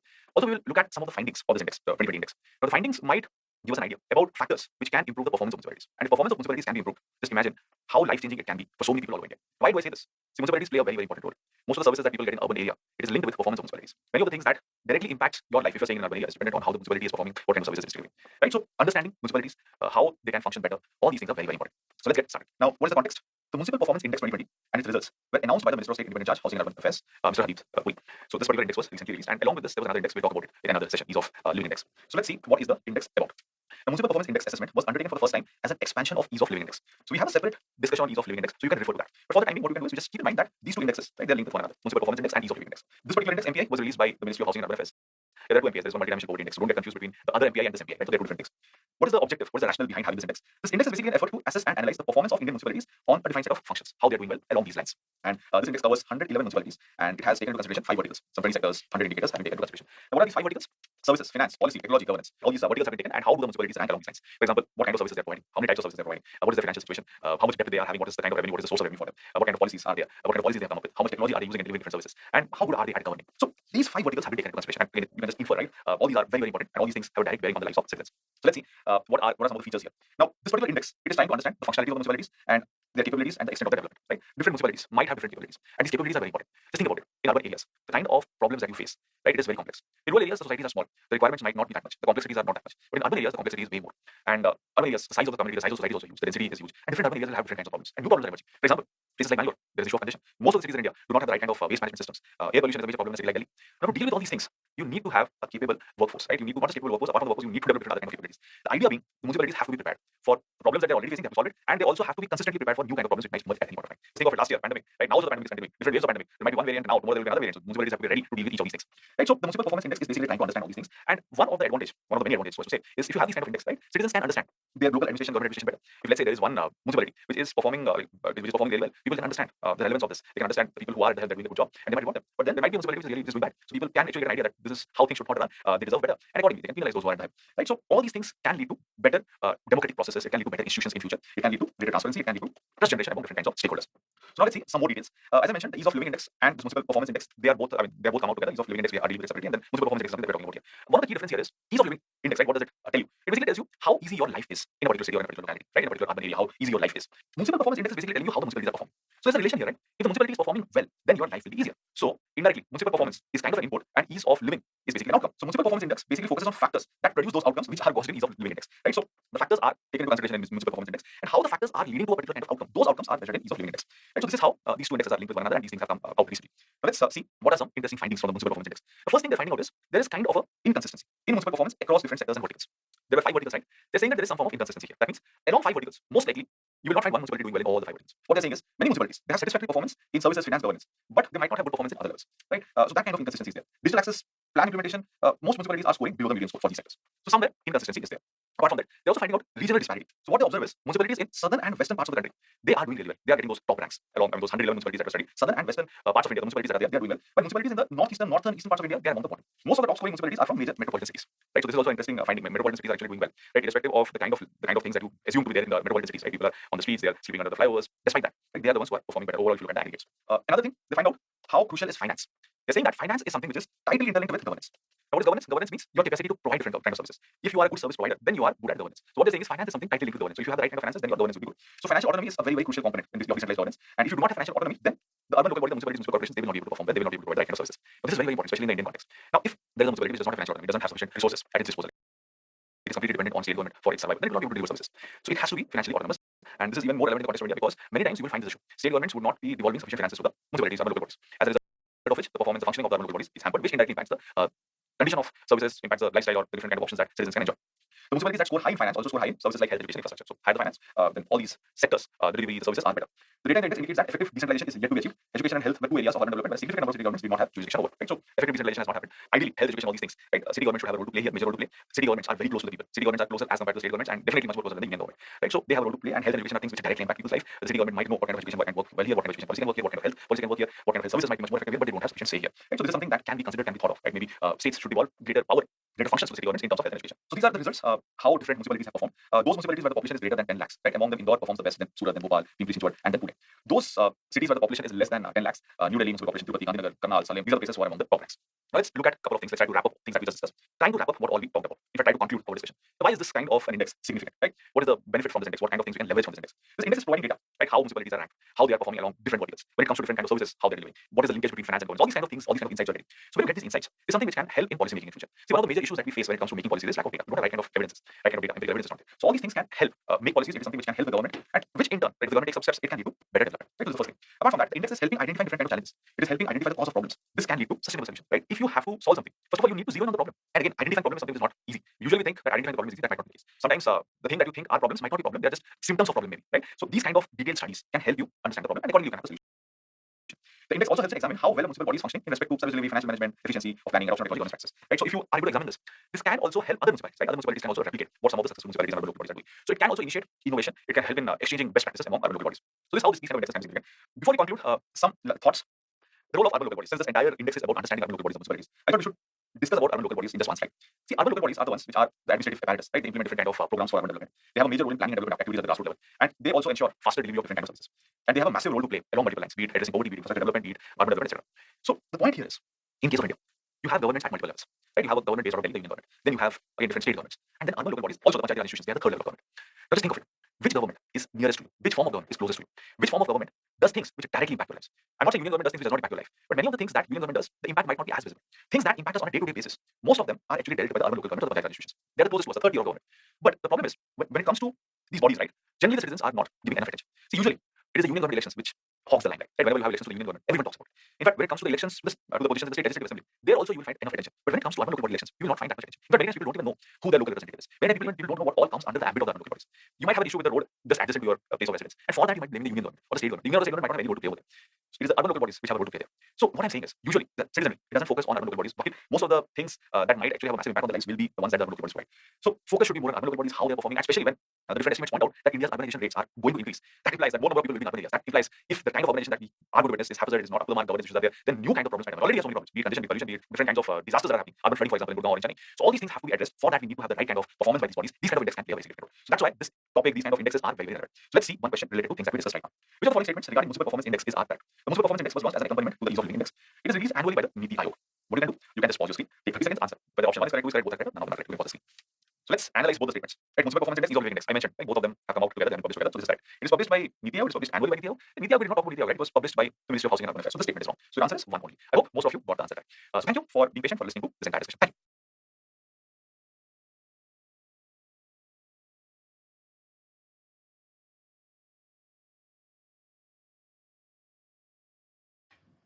Hi friends, the topic that we're going to take up is related to urbanization, is related to cities. So how is this relevant? What is the context? Why we are talking about it? So the title of the topic, as you can see, is City Innovation Exchange, Turning Challenges into Opportunities. I just want to give you a brief context before we get into this. Urbanization is something that has been in the news, that is also part of the syllabus. Urbanization plays a very, very significant role in any country's economy. Yeah, if it is a completely agrarian economy, in that case, urbanization might not play an important role. But if you look at the global average, more than 50% of the population stays in urban areas. So urban areas, they contribute massively to the economy. And in fact, if you look at the advanced economies, there is the urban areas which contribute massively to the economy, to the economic growth, to the total gross domestic output. In case of India, the rate of urbanization and the extent of urbanization we need to understand. In case of India, the extent of urbanization is not quite high. As per the 2011 census, the extent of urbanization is somewhere around 31%. That means if you have 100 people in India, 31 of them are staying in urban areas. As per 2011, this number would have increased slightly in the last 10 years. But the pace of urbanization has been increasing in the last couple of decades, and it is definitely going to increase. And that should be the way ahead. We would want more people to be in urban areas because urban areas are the engines of economic growth. If the global average is 54% and we are 31%, then we need to worry about it.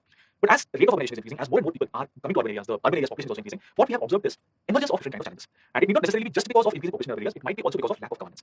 Right? So in urban areas, you see different issues, right? Just look at any urban area. You'll find people not having enough food, people not having sufficient place to stay, you'll find people sleeping on the pavements, under the flyovers, they will be staying in slums, where the hygiene conditions are not good, where people are queuing up for basic resources. And other things, right? For example, a city like Bangalore, you have traffic congestion issues. The cities like Delhi, you have massive issues when it comes to air pollution. So different cities in India have their own share of problems. Now, how do you address these problems? Different kinds of reforms are suggested, right? So you need to have reforms when it comes to governance, when it comes to delivery of different services. You need to have reforms when it comes to planning, the way we have been planning our cities. Right? They have always been band-aid solutions. Some problem you just fix it with a band-aid, and you're not looking for the long term. Right? And most of the cities will not have a plan for 2050 or plan for 2000. So those kind of things are there. And financial mobilization is also one of the challenges that urban areas have.